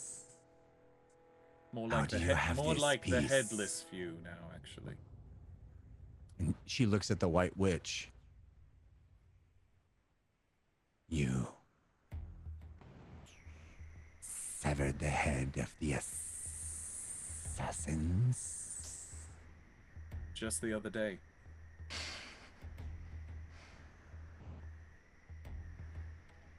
I think 5,000 is acceptable. Good. And the apparatus. Good. And food. We need food to feed all of these people. You keep changing the specifications of our deal. I know you have it, and I know you don't need it, because you no longer have prisoners. So just I'm- give us the food and stop haggling. As I was saying this, I'm already, like, shepherding people up onto the boat. She nods behind her, and a number of UNT come out with crates, supplies. A lot of it doesn't look very good quality. Some dried meats. There's this is not the kind of thing that they eat themselves, right? No, This they're is feeding it to their prisoners, yeah. Yes, exactly. Yeah. Fine. barrels and crates, and she stands there stoically looking at you, looking at the White Witch, as a lot of this cargo is loaded onto the the White Witch ship, and the apparatus itself is unfastened from its harness and moved into onto the land in the cave itself. This has been a good deal. Yes, you did very well. Usually the White Witch doesn't leave much in her wake. I would like some notice when you slay Whitebeard. Done and done. Done and done. We will send a message. It was a pleasure to make your acquaintance, Witch. I'll look at Fahima. She nods one last time. The White And Witch returns the feeling. And all of you sort of back your way up onto the ship, seeing all of these snake people watching you go. Some of them looking at their leader questioningly. And she raises her head, turns, and walks down the tunnel away from you as all of you board Whitebeard's Itch, formerly Whitebeard's Itch, and sail out of this cave back through the back of this cavern, this huge, wet, damp cavern. And We have avoided a fight. Oh my gosh. ready to fight. And you also have a whole lot of people on board. Wow. I can't believe we got away without I'm like fighting. for real sweating. At least we got food to feed them. That contraption did. idea was a great idea, Jared. Yes. Really good. Thank you. Get rid of that thing.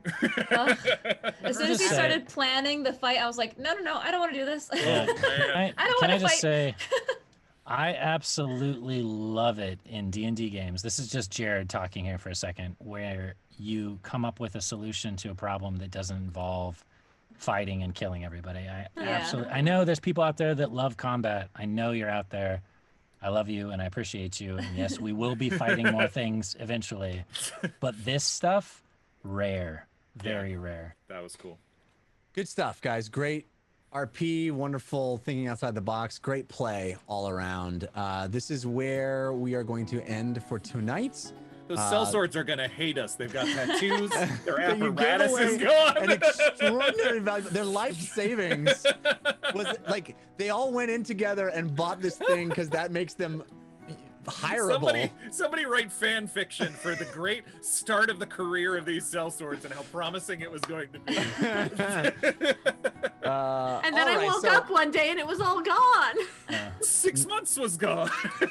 Next week we will find out how Whitebeard feels about a ship full of new mouths to feed, and how the Heroes of Bingle get themselves to Kingdom, and what awaits them back on the mainland. We've been sailing quite a lot over the last 15 or 20 episodes. We'll be back on mainland of Latland, the continent of Latland, very soon, which I think is pretty exciting. I want to thank some folks. Oh, we got 2 potatoes. Dimmu Bodum and Down to Clown both dropping those potatoes. We got that starch action up in here. Love the starches. Wait, where did we end with the balloons? Are we? Well, I'm about to get to that. I'm about to get to that. So we also have lots of love, as you can guess. Lots of balloon action. El Shura, Poofy Donuts. I haven't seen Poofy Donuts before. That's a pretty great one.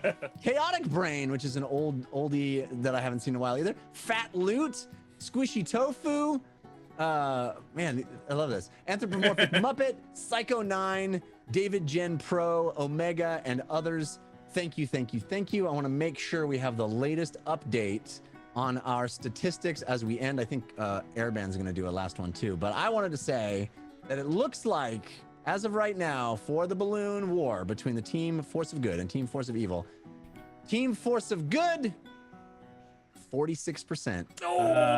Force of Evil, 54%. Oh my I think those are the final tallies, but thank you all for watching. Thank you all for supporting the show. Thank you all for being here live. If you haven't been in the live chat, I urge you to try to make it happen. It's really the best community on the internet. But we appreciate you however you watch. Thank you. We'll be back next week. Until then, humankind. Be both. Oh.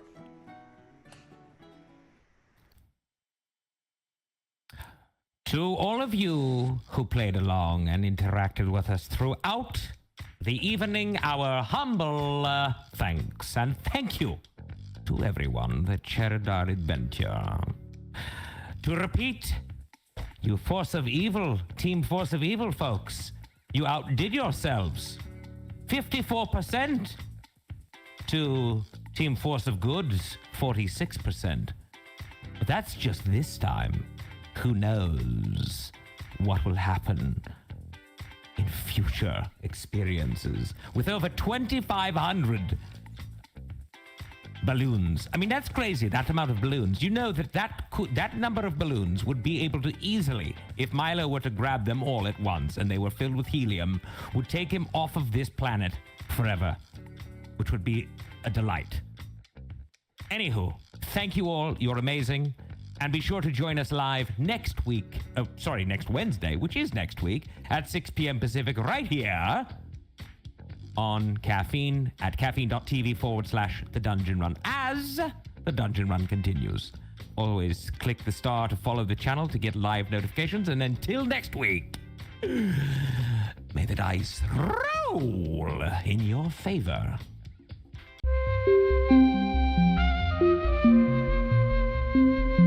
It started.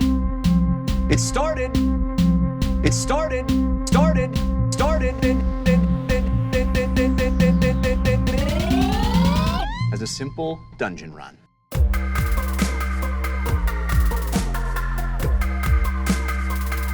As a simple dungeon run. Let the dice roll.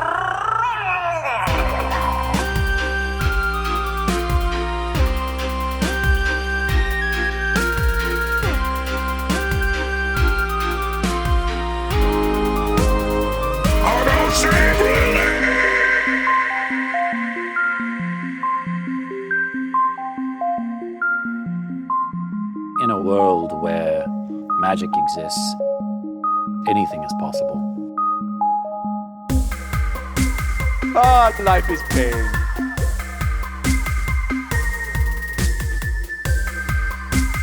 Ah, life is pain. Pain, pain, pain, pain, pain. Meep, I love you. Come back to me. Meep. Meep.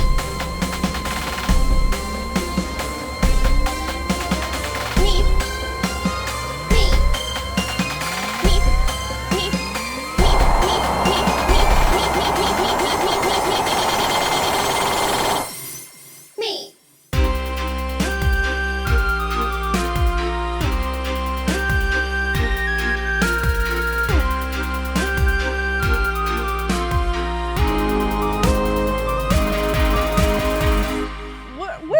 We're falling through space.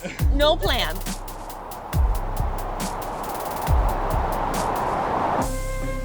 The island of Bingle is safe once again. You may return to your homes. And if there are any that are willing, help them rebuild.